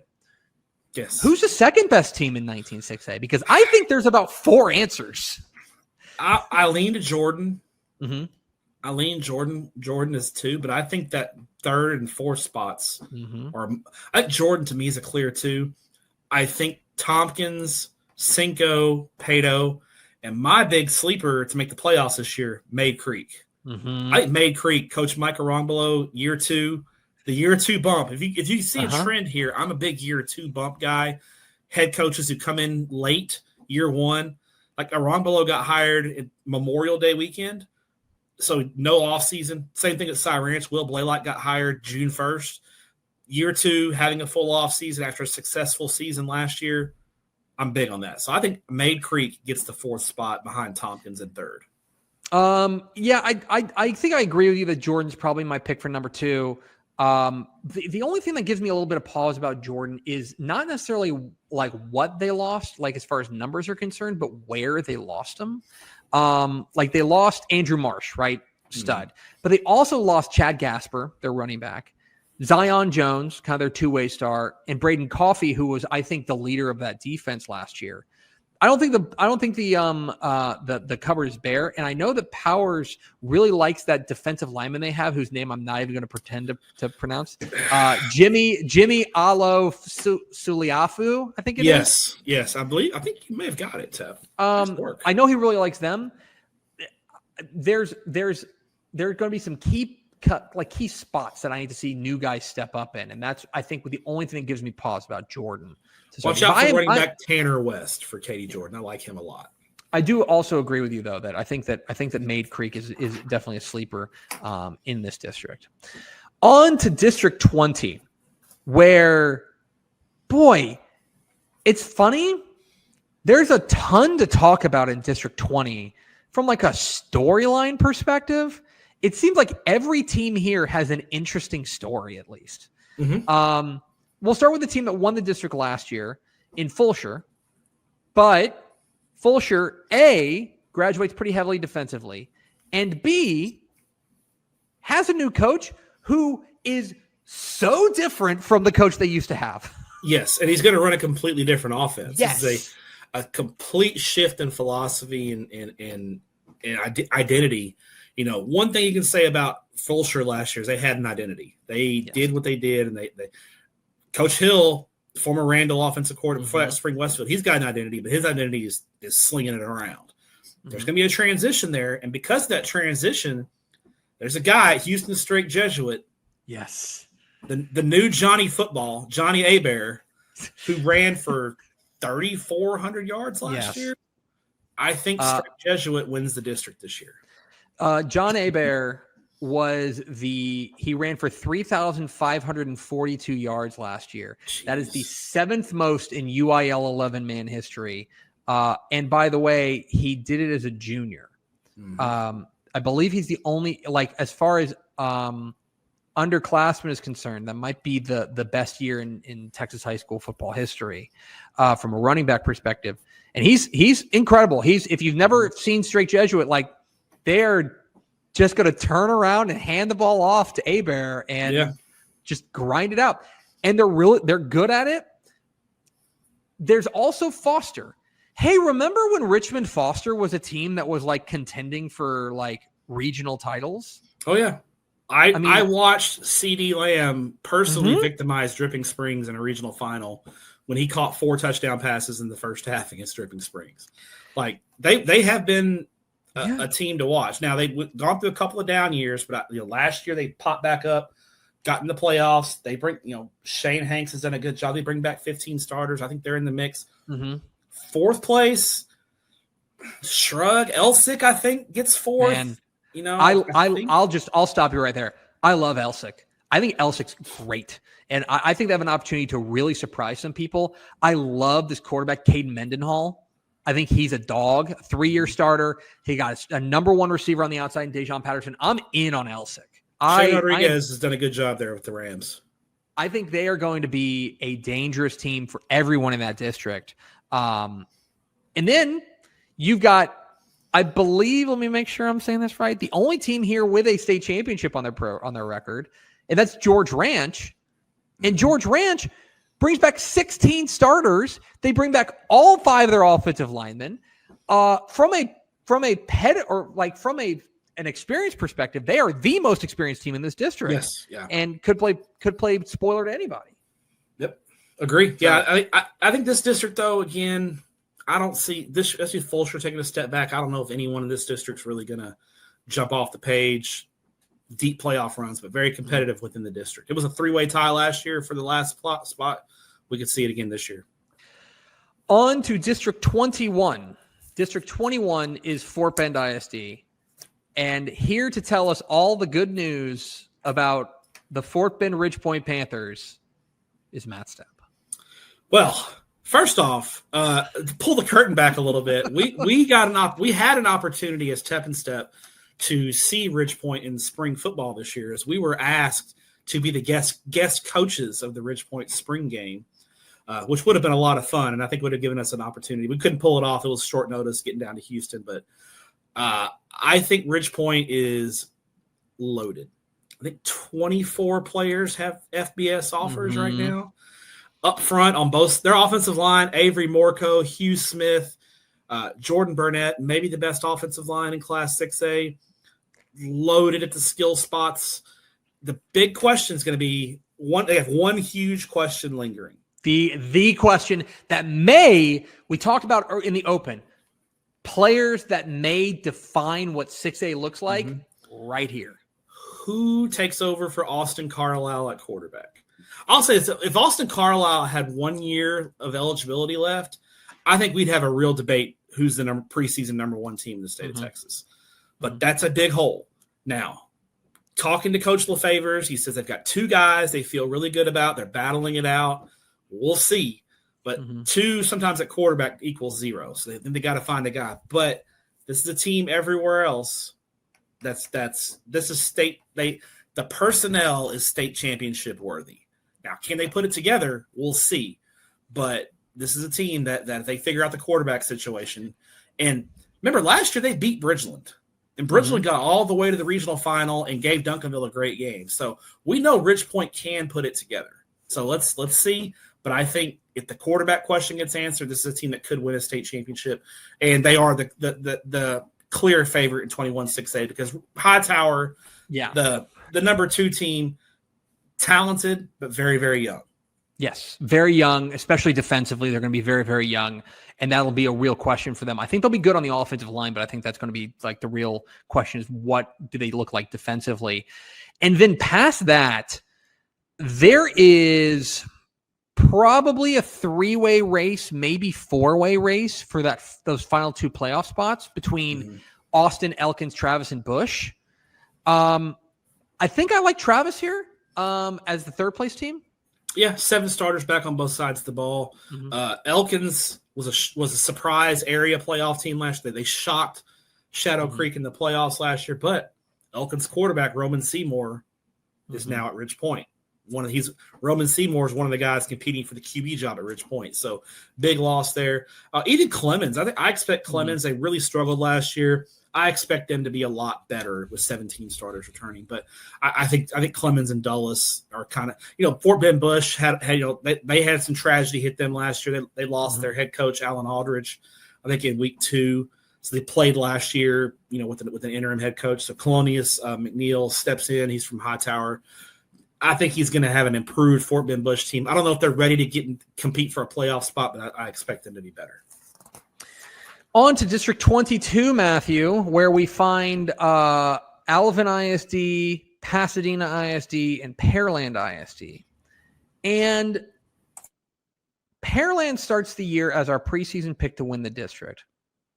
And that may be surprising to some people, considering Shadow Creek won the district. Shadow Creek won the district last year. And Shadow Creek brings back 6-6. Like their cupboard is not bare. No. I will say that this is I think that, how do I want to put this? I like this Pearland team a lot. Specifically, they're going to be really good up front. Can they find skill position guys? Yes. As opposed to the complete opposite for Shadow Creek, which is their skill talent probably the best in the district. Oh yeah. And then, but can they find the building blocks around those guys? I feel good about Pearland because they do have experience at quarterback returning in Westmoreland. They've got a good receiver in Jordan Hernandez. Their defensive line, Pearland's defensive front seven is going to be outstanding. Mm-hmm. Pearland gave Atascocita a heck of a run last year in round 2. They lost to Atascocita 28-17. That was a good football game. Pearland is another kind of like Katy. No one's talking about Pearland. Legacy program that no one's talking about very quietly. And by the way, Katy ties there at Pearland with BJ Gott as the head coach. The key for Pearland, which is weird to say for a BJ Gott coach team, who's going to be the running back? They got to find that feature bell cow running back to lead the way. If they find that, Pearland's got the pieces to make a run. Manville's in this mix as well, but they're going to be really young. And so they need some young guys to step up and be ready to go. Now I know they've got there's some guys that they're bringing up from the JV that they feel really good about. Talented but young, inexperienced. Yeah, exactly. Yeah. The interesting team for me is going to be Pearland, Dawson. Okay. Because Dawson is a team got hit hard by graduation, just 8 starters back. However, there's a scenario in which let's say that we're right in the playoffs or in the magazine, and that the 4 playoff teams are Pearland, Shadow Creek, Manville, and Dawson. Okay, that Pearland versus Pearland Dawson game, which is always wacky, yes, always, that could be to duck Ridge Point in the first round, right? Yeah, the loser gets Ridge Point in the first round. Could be. So there's a scenario here in which that's one of the biggest games the Rig has seen in a long, long time. Yeah. And hey, don't forget about Dobie, who got into the playoffs last year in one of the craziest fashions ever. Up 14 late in the game. They threw a Hail Mary because they needed to win by 17 and got into the playoffs. It was awesome. The poor announcers had no idea. They're like, why is Dobie throwing a Hail Mary when they're winning by 14? And they didn't realize the tiebreaker. That's just, hey, week 11, that's the kind of stuff we're looking at, tiebreaker scenarios. The other team that I would like to give a little bit of, I'm very interested in seeing. I'm buying a little bit of stock in Alvin. The record was ugly last year, but bring back good experience, 6 on each side of the ball, and they got a new coach in Matt Bass, who is the Shadow Creek defensive coordinator, and he's an Alvin guy. Yes, and if they circle the wagons around Matt Bass, this could be a quick rebuild there. We know, like, the thing about I just think Alvin ISD in general is a really talented area of the state. It's why Manville's always got dudes. Manville, Shadow Creek, Iowa Colony. Yeah. They've always got dudes. Alvin, if they've got the right guy and they think Matt Bass is the right guy, it could be a quick rise for them. Watch out for Sam Rayburn. 19 starters back, 40 lettermen returning, year 2 running the slot T. Coach Sergio Gonzalez installed the slot T last year in VNA. What do we say about the slot T? It's the devil. No. Thank you. Boom. She had to find her mute button. On to District 23. To District 23, where, again, nothing much to say. Ho hum, ho hum. Ho hum. Okay, so District 23 is the North Shore, Summer Creek, Atascocita, Kingwood CE King District. And let's a moment on North Shore, because anytime we've gotten to the point now where anytime North Shore doesn't make it to a state championship game, it is news. And they did not make it to a state championship game last year. Fell short to Westlake in pretty dominating fashion. I was on the call for that game, and it was shocking how Westlake put them in the sharpshooter and just leaned on back. Mm-hmm. It is a new era at North Shore with Caleb Maryland, where did he just commit? Utah State. Yeah. The Utah State commit taking over at quarterback. They had 2 Calebs, now they have 1. They get hit hard by graduation at the wide receiver spots. They get hit hard by graduation on defense. We know North Shore is going to be talented. I think that this is also another team, much like we were talking about with another team 14 districts ago or something. I can't remember. That I think what you see Time in district, is a flat circle. I think what you see in week 1 and what you see in week 11 may be really different. Sure. I agree. I do like Caleb Maryland. And I know I've said it on this podcast. I thought he was the better quarterback at times last year. Probably should have been playing. He's a good quarterback. Defensively, Desmond Christian's back. Kobe Charles. They got some playmakers. It's going to be the young skill guys. They got hammered by graduation skill spots. That's going to be the key for North Shore. Speaking of skill positions, Summer Creek is as loaded at the skill spots as I've seen. They may have the best offense in the state of Texas. They've got dudes everywhere. Their receiving core combined for 30 touchdown receptions last year between 3 different receivers. They spread it around. They got the new quarterback in Noah Spinks, who moved in from Flower Mound. The key for Summer Creek is going to be, how does their young defense emerge? Yes. Because to me, Summer Creek the last couple of years, yes, we all love Blake Thomas. Blake Thomas was awesome. Blake Thomas went to Lamar. He's going to be a dog there. But last year, and in my opinion, you can make the argument in 2023 when they ran to the state championship game, their best player was not anyone on offense. Their best player was Chad Woodfork, their defensive end. Mm-hmm. And now they are going to be much younger. I think this is going to be a different looking and feeling Summer Creek team than it has been the past 2 years. Maybe not like on balance. It may not be less talented. It may be more talented. Yes. But in looking and feeling different. I think that's what's going to be interesting about Summer Creek. And then, by the way, remember there's Atascocita. And the Gavin Moritz agenda. Let's get the Gavin Moritz agenda going. And by the way, while North Shore and Summer Creek are working in new quarterbacks, Atascocita can't relate. Feeling good. Actually they can. Because they're moving Carday Mack to running back. Excuse me? Are you breaking news to me? No. It's in the questionnaire.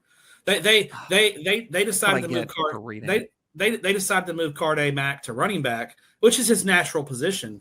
They're putting Isaiah Rashid at quarterback. So that's a really interesting thing. You know what? I'm dead serious. We might even have it wrong in the magazine. No, I'm looking at it right now. It's a preseason offensive MVP running back Carday Mack at Atascocita. So I got it right, but I just didn't it to memory. Yeah. That's crazy. Because Carday Mack, he's a natural running back. That's his position. I think he played quarterback out of necessity. Dang, now they have a true quarterback, so we'll see what that does. I think Atascocita's big question is on the offensive line. They got hammered on the offensive line with their grad. And Atascocita's been offensive lineman university. They have produced big-time offensive linemen year after year, much younger group this year. So I will, and to round out District 23, I will just ask you straight up, because for me, I'll just tell you, I'm looking at our preseason projections and stuff like that. They're going to be up on TexasFootball.com next week. Our preseason projections. Right now, the CE King versus Kingwood game is projected too close to call.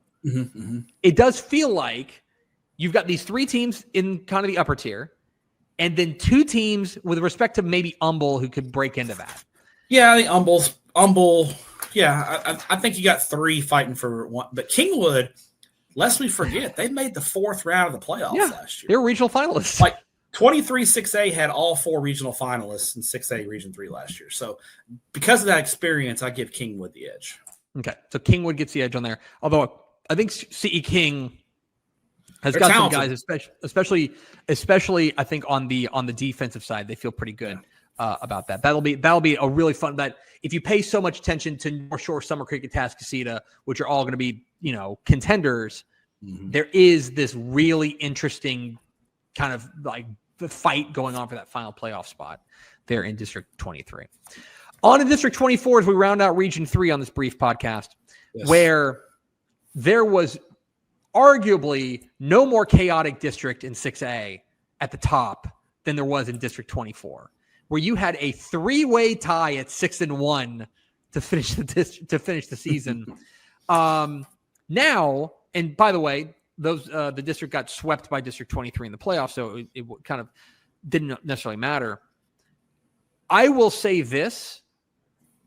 I do think there is a clear favorite for me, and it's Johnson Nelson's Dickinson Gators. I like this Dickinson team a lot. Guess what? They've got a great tight end, Braden Glover. Dickinson tight end university there. They always have great tight ends. Experience at quarterback, Lorenzo Aguirre at quarterback, Malachi Gamble, the running back. Dickinson's talented.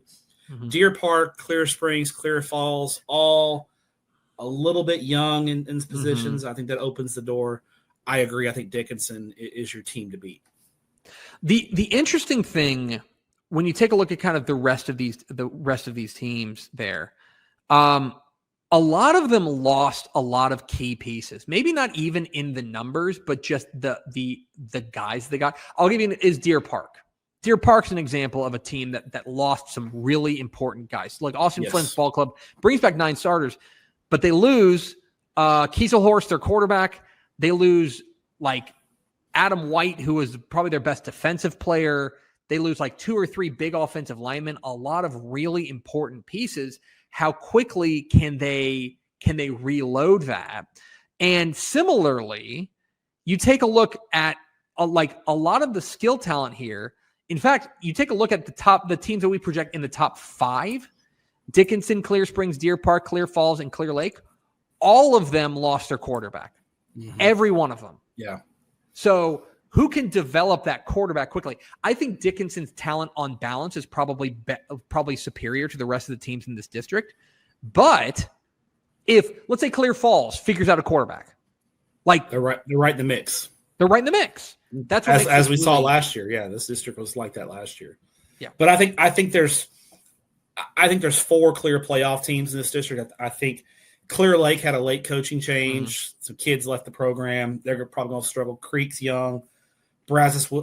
There's a clear stratification here between the top 4 and the bottom 4. In my opinion. Yeah, I think that you're right. I think those top 4 are in some order.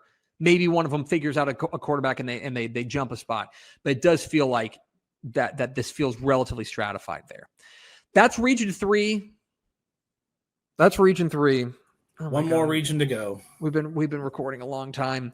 To Region 4 we go, and the Austin area, where you will find a team that we have not mentioned yet in the 6A preview.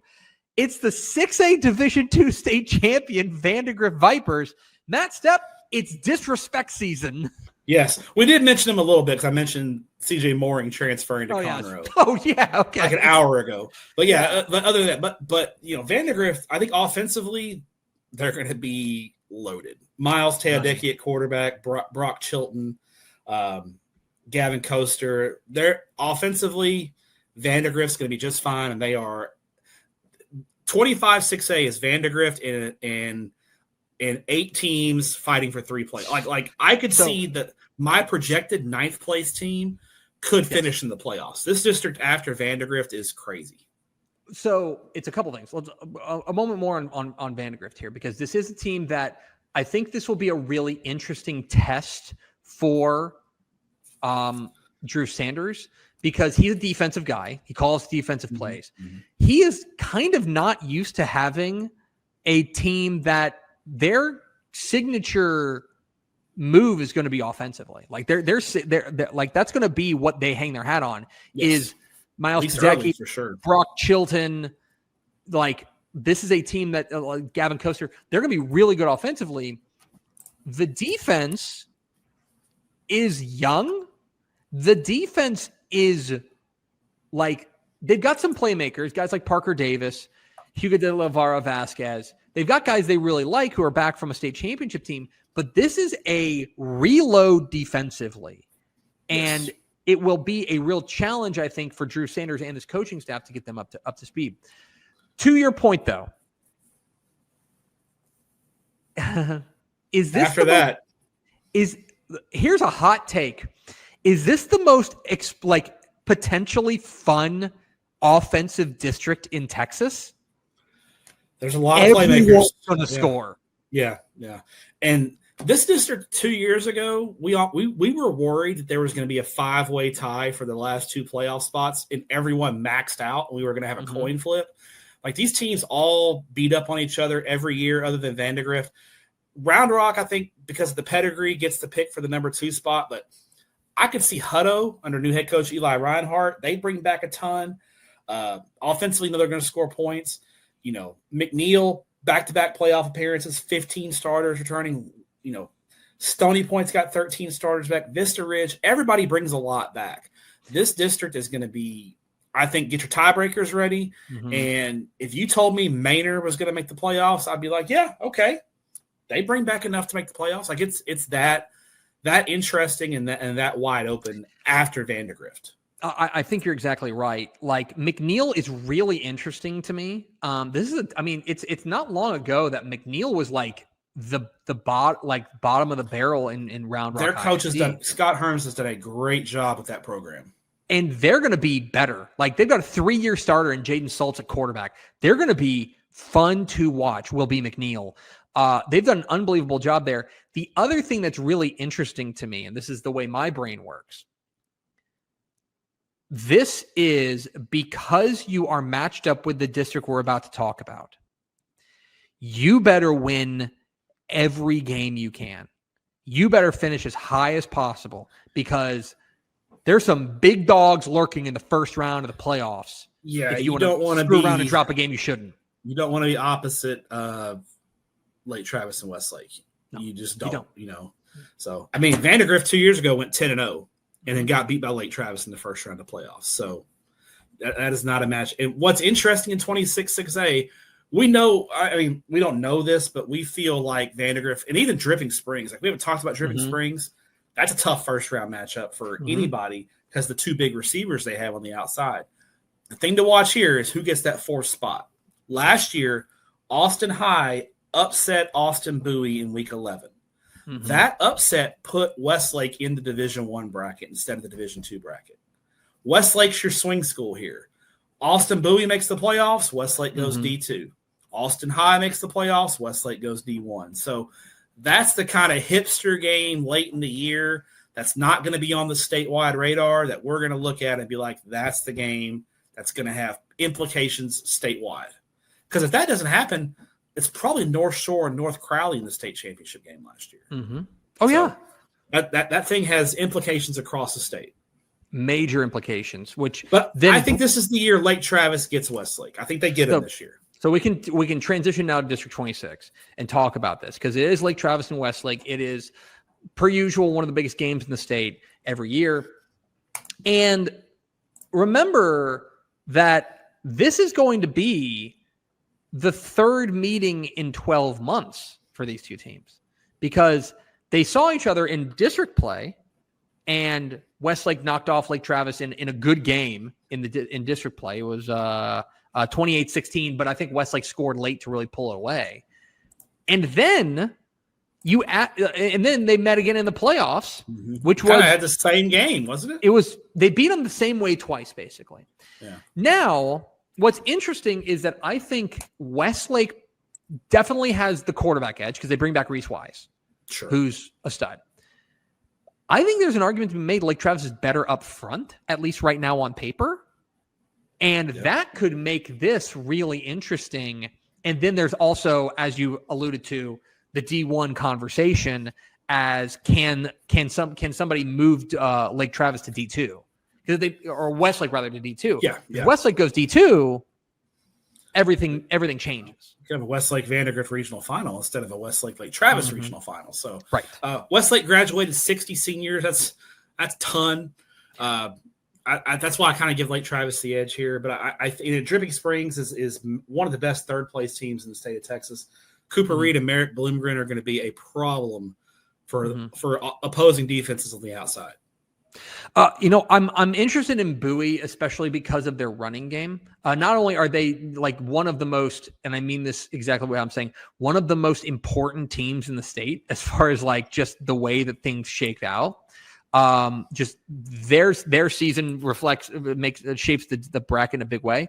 But Reese Moreno, their running back, is back after a really good sophomore year. I think their offensive line is going to be good. I think they're going to be able to run the ball. If they can find a quarterback, I think they're going to be dangerous. Will Austin Bowie? It's a fascinating district beyond the Lake Travis and Westlake of it all.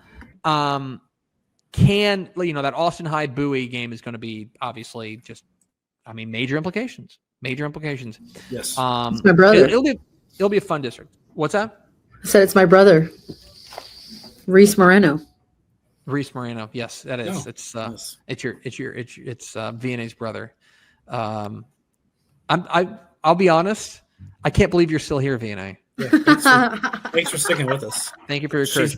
We're gonna get angry text messages from VNA afterwards. This is insane. San Antonio, District 27, where this is a district with two teams at the very top, two teams that have been the consistent kind of torchbearers in this district, in Johnson and Reagan, and two teams that both project to go Division I, which adds a new wrinkle to it, and two teams that, by 6A standards in the year of our Lord 2025, pretty experienced.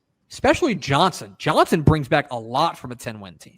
And we talked to TP Miller at Dick's before coaching school, and he seemed pretty – Johnson head coach TP Miller, and he seemed pretty excited about what they have coming back. I'm not as bullish on Reagan. I've got questions about Reagan. I've talked to some folks in San Antonio who kind of feel like Reagan might take a step back. I think this is Johnson's clear district. I think the Stone Oak Super Bowl has decided the district for a while between Johnson and Reagan. I'm not sure it decides the district this year. I think Johnson may be clear number one. I think Reagan kind of falls back into that pack with Brandeis, Clark, Churchill, and Roosevelt kind of challenging for those last three playoff spots. I don't think it's quite as stratified, in my opinion, this year. I think Brandeis might have my favorite player in the district, and that is their junior quarterback, Winter Smith. Winter Smith is a dynamic runner, and I think he's developing as a passer. And, last year he was a guy who was dangerous as a sophomore. Can he grow in a second year under Kemi Lewis? There's a second year bump. He got hired late last year too. Yeah. Can they kind of make that leap? I think Brandeis has a lot of upside here. They're going to be talented, but they're going to be young. That's one of the things. And then there's Clark. Clark is the team that basically outside of Johnson, you could say is the most experienced team. 8 starters back on both sides of the ball. We talked with JL Geist and he thinks this team could be ready for that leap. Like he thinks this team has got the goods. And 16 starters back from a year ago, Elisha Johnson, Xavier Canavis, they've got dudes. That's for dang sure. Yeah. And in a district that I think you're right. If Reagan does fall back to the pack, I think Johnson's the favorite here. But I think if Reagan falls back to the pack, Brandeis, Clark, even Churchill could be right there to catch. Churchill made the playoffs last year. Second-year head coach there, Nate Shaw. So this will be a good district. Keep an eye on the race in 27-6A. A lot of good football here. And then let's move on to the Northside ISD district in District 28, where first and foremost, I mean, we always have to start about this. This is a 9-team district, which means we get into it early. Week three, we've got district games going. And you could go with, and part of it is that there's a D1, D2 split and a clear D1, D2 split that, like, there are two teams in my estimation that are at the very top. And you could go with Brennan or you can go with Harlan. Part of it is that it doesn't really matter because they're both, like, they're going to go different ways. Sure. So it's like, it's fun for a district, but like, I will just say this. I feel good saying Brennan is the number one team in D1. Yes. And I feel good saying Harlan is the number one team in D2. That, to me, feels pretty safe where I said. Yeah, I would agree. I think I get Brennan the edge over Harlan, but again, in the grand scheme of things in the playoffs, it won't matter too much. I think those are the top two teams in the district with a significant gap. I think there's Brennan to Harlan, Brennan, and then there's a gap before you get to maybe Sotomayor as the 3 seed this year. Maybe I think Sotomayor, they got to the area playoffs last year and they bring back 39 lettermen. So they run a unique offense. They're hard to prepare for. I think Taft is still a team for the 4th spot, but O'Connor and Warren, I think are your two best contenders to unseat Taft for the playoff spot. The thing on that Brennan that makes that to me is really interesting is that, again, this is a team and a program that is built on one thing, which is they're always great on defense, just plain and simple. They're always going to be great on defense. And yet you look at this year's team between Mekhi Thompson and Caden Glass at the running back and quarterback respectively. Like, I think there is an argument to be made. Their offense may lead the way. Harlan is interesting too. So Harlan is speed, fast. They're fast, and their JV went undefeated last year. So they've got a youth movement that's coming. And, in hearing from Eddie Salas, he's really excited, especially about this junior class that's coming up that has an opportunity to really make an impact on this. I think Harlan, especially because they're going D2, and we know that D2, there is a universe in which D2 is much more manageable than D1. Sure. Harlan's a team you really got to watch here. And they were regional finalists last year. Brennan, simply because they're going D1, it's harder to hop on board fully there. Agree. Yeah. The only other team I want to make sure we mention here is, and the computer really likes them, the computer thinks there's going to be a pretty big leap for Warren. Yeah. And in looking at it, I'm like, anytime the computer spits something out that's like surprising me, I try to dig in. First of all, you love a second year bump for the coach, Matt Arafat, in his second year. And they are bringing back a lot of the guys up the middle defensively. Christian Barbary, Cal Carpenter, Jeremiah Casillas.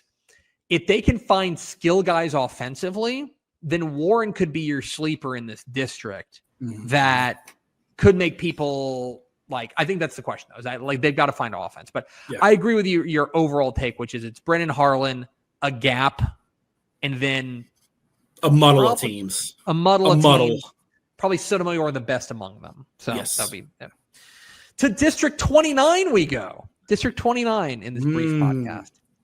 And this is kind of that mishmash San Antonio district. South Austin, Hayes County. But it includes the most intriguing team in the state of Texas. We'll get to them in a second. Okay. Now, remember, all three. Football backed up here. It's got to get it all out. I know. Let's talk about the team that won this district last year, Cibolo Steel. And last year, they fall short to Vandegrift. They are going to be, they were clobbered by graduation. 52. Absolutely clobbered. Chad Warner, Royal Capel, Jalen Cooper, the star power is gone for Steel. But I think this is going to look more like your old school Steel teams that when Steel is winning state championships, because they've got a great running back in Jonathan Hatton, and they've got a great defensive line, front seven led by Julian Hugo. I think this is going to look more like the Mike Jinks Steel teams of, you know, when Malcolm Brown was the running back, and remember Tommy Armstrong was the quarterback, and those kind of teams. I think this is going to look more like those Steel teams. The interesting thing, and the thing for Steel, is that if there's good news, everyone in the district, with the exception of one team we'll get to, Matthew, everyone in the district is reloading to a certain extent. Like, yes, everyone kind of got hit hard by graduation. Buda Johnson is probably the exception. They bring back, I believe, 12 starters, but that's the max here. And to be clear, I do like Buda Johnson. I think they are a team. They were 8-5 last year, third round of the playoffs. Second-year coach is Sam Carlin, and they're going to be good, especially out wide with guys like Keen McGettrick out wide. There's East Central in the mix. New Braunfels Canyon was a team that went all the way and played Harlan within a whisker in the regional semifinals. Judson, of course, a program with plenty of pedigree. If they I'm just looking at this. All 4 playoff teams last year made the third round. Yeah. And then, you know, Judson is a team that obviously they just missed the playoffs by a tiebreaker, but they got they've got plenty of pedigree. And now here's Matt Stepp to tell you about why San Marcos is winning the state championship. Well, San Marcos has lost 21 games in a row. Okay, it's been rough. They've had a lot of players that have not been eligible for varsity play up until this year. If you look at paper, they only bring 12 lettermen back. And everyone's like, why are we picking San Marcos number 2? Well, all those ineligible guys, I think 9 ineligible players are back for their senior year to play 1 year. They got 1 year, and this is the year they can play varsity football. They all stayed. These guys, I think of the 9, I think 7 have Division I, high-end Division I offers. This is an infusion of talent that we've not seen really in an existing school. It's fascinating to see how it all plays out. We think these guys are all really good, but these guys have never played a varsity snap. So how good are they going to be? It could go great. It could go really poorly. I guarantee you every week I'm going to be looking at San Marcos and seeing what their score is. Well, and what's interesting is that they're entering a district that we mentioned is kind of resetting a little bit. Exactly. Is like, if Steele was in the district, if 2024 Steele was in this district this year, I'd be like, cool, buddy. It doesn't matter. They're running into a flamethrower in Steele. But Steele has a lot of reloading to do. Canyon has some reloading to do. Buda Johnson offensively has got some reloading to do. So the opportunity is there to make this a wacky district. San Marcos, we're going to find out early. They open with Hutto on Texan Live. Tune into Texan Live for that one. Week 2, they got Weiss. And week 4, Lake Travis. Yeah. We'll know about San Marcos. We'll know after those 4 games. 3 of the, and then they have like Austin Bowie in there. So after 4 weeks, we'll know. To District 30, Matthew. Laredo, United ISD there in Laredo, Eagle Pass, Del Rio, Medina Valley, another district that did not have it had a district champion, but not unscathed, as Laredo United dropped the game. With that said, I think, try this on for size, I think Laredo United enters as a clear favorite to win the district championship. 14 starters back, and all the speed they're going to need to win that district. They're going to be smallish, but I think that this, David Sanchez and company, one of the most decorated coaches in the state. It feels like United and then everybody else from where I sit on August 14th. I agree. I think United's the favorite. I think the real battle here, I think you got Medina Valley, Alexander, United South, and Eagle Pass. 4 pretty good football teams with playoff experience fighting for those 3 spots. Yeah, I think Eagle Pass is interesting too. This is a team that missed the playoffs last year, but they bring back 9 starters offensively. They were really young offensively. And Eagle Pass, if they kind of take that step, I think they've got an opportunity to really rise up there. We love a second-year bump there. Roger Olivas is in his second year. Mm-hmm. They've got a guy who is an all-district running back in Luis Flores taking the way, leading the way. 205 pounds. He's a battering ram. He's a bulldozer.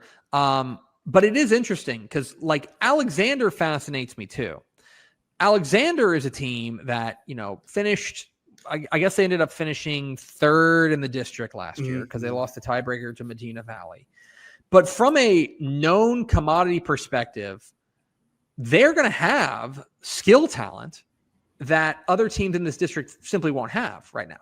And that, at least depending on when they catch these teams, could be very dangerous. I think that you look at the quarterback they've got in Carlo Tenerio coming back, a running back in Gael Rubio. I think Alexander is the potential party crasher here of like a team that's going to knock somebody off and ruin their season. I think if I had to pick a team of that group that's going to miss, I'd probably go United South, probably on the outside looking in. And I think you go. They got United. Hammered by graduation. Yeah, so that's kind of where. I mean, United South's a competent football team, but I think they got hit pretty. I think that's why I kind of had them on the outside looking in. I like it. Alexander made state 7-on-7. Got some good. They have some good speed, so they'll be able to keep up with Laredo United.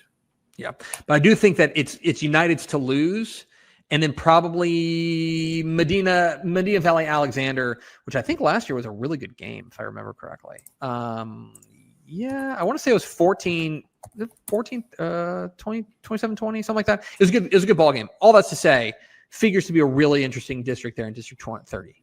District 31, Matthew, fully into the Rio Grande Valley, and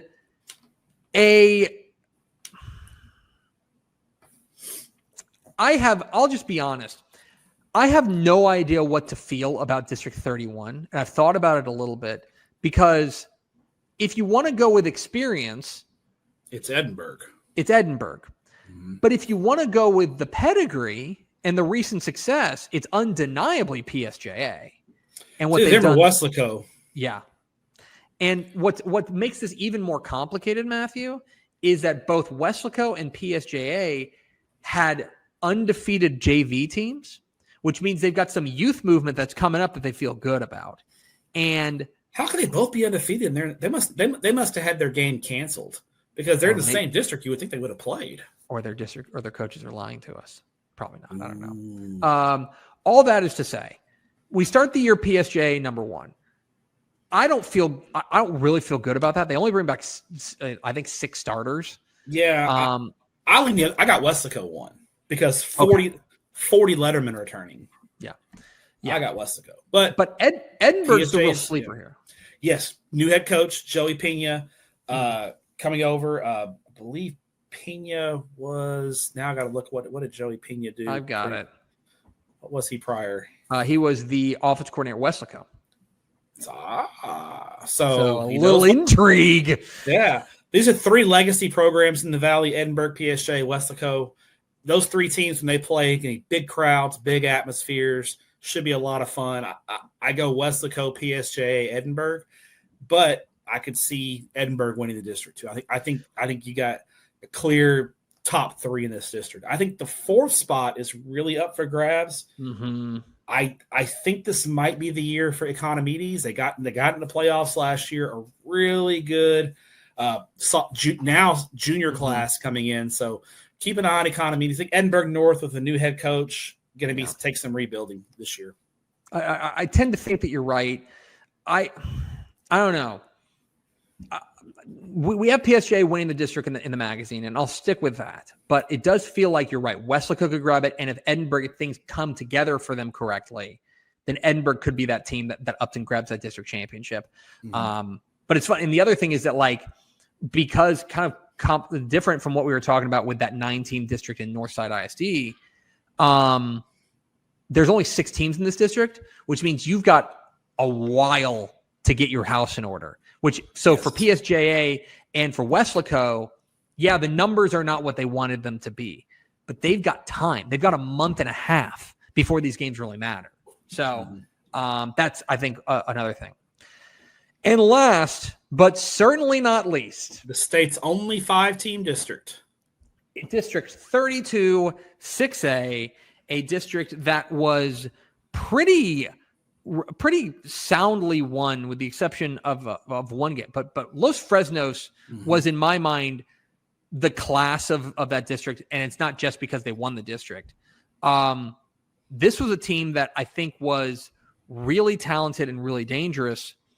They bring back 12 starters, and most notably, and this is why I'm kind of into Los Fresnos this year, they bring back QB1. They bring back a quarterback who was exceptional for them last year, in Robert Pineda, who was a guy who threw for 1,700 yards, ran for another 1,400, like 44 total touchdowns. He's been starting since he was a freshman.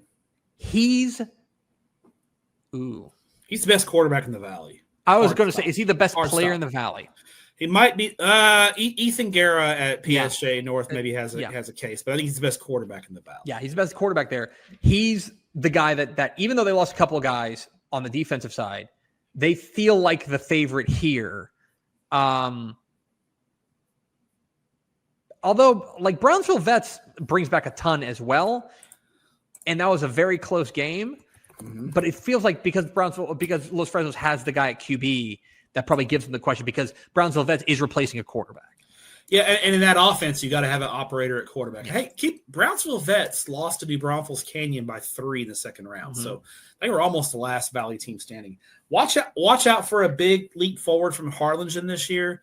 They struggled a little bit last year. Sophomore Hassan Woolery played a lot as a freshman before he got hurt. If he's healthy, he's a game changer for Harlingen. So if he's healthy, watch out for them. San Benito, I think, still gets the 4 seed over Hannah, but I think Harlingen is primed for a leap forward, and they're going to be much improved. Yeah, here's the thing. I agree that Hannah's going to be better, but in my opinion, when you take a look at District 32, because there's only 5 teams, I feel pretty good about saying who the 4 playoff teams are. Maybe it shifts a little bit. Maybe Battle of the Arroyo goes San Benito's way or something like that. But I feel pretty good that it's going to be Los Fresnos, Vets, Harlingen, San Benito in some order. Yeah, and Hannah, still kind of figuring things out to get there. Other than that, we don't have any thoughts on 6A, but we must finish, Matthew. Give me your regional picks and your state championship picks for 6A Division 1 and 6A Division 2. 6A D1, Region 1, I'm going to go North Crowley. Region 2, I'm going to go Duncanville. Region 3, I'm going Ridge Point. Region 4, I'm going Lake Travis.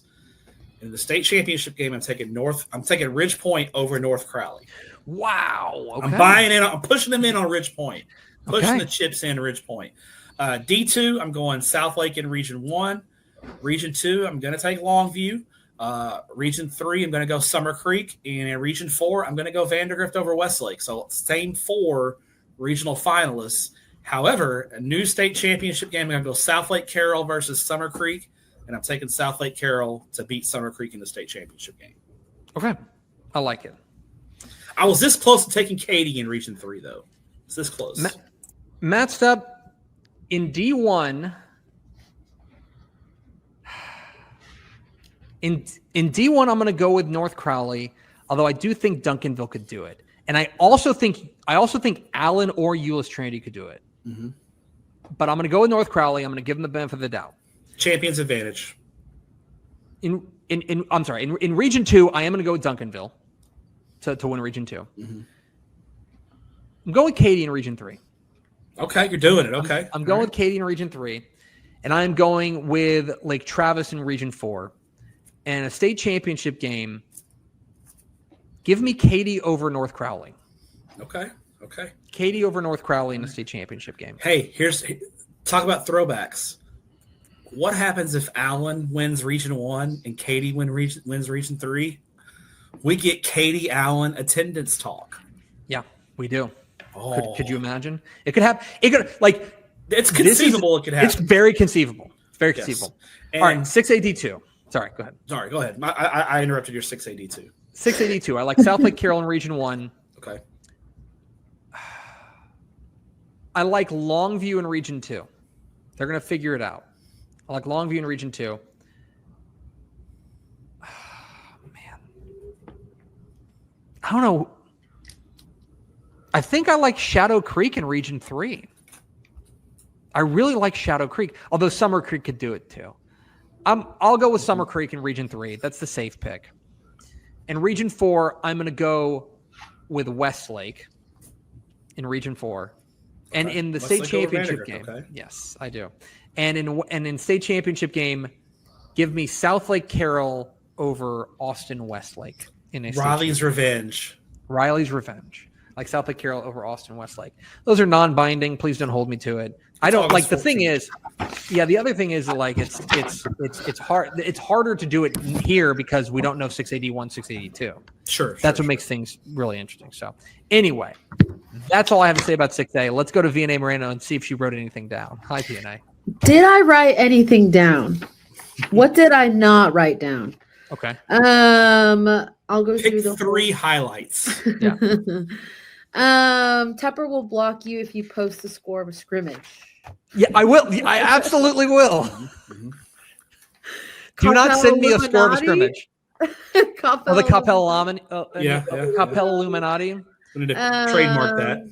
Yeah. Everyone is going to score in District 25. Yes, they are. And Blue Front White Back Magic is back, baby. It is. Temple's back. I think that's what I highlighted. I think we've wasted enough of people's time. I think we have. Too much. Over 2 hours of 6A. There it is. A very brief Class 6A preview. And that's going to do it for us. The next time you hear from us will be Game Draft 1. We will be back. I'll be telling you where I'm going in week 1. Tepper will be telling you where he's going week 1. It's going to be great. We're excited. That's going to do it for us. Thanks for spending a little bit of your day with us. VNA Moreno, thank you for putting up with us. Thank you. Stepp, thanks for your courage. We will talk to you in week 1 on Tepper and Stepp.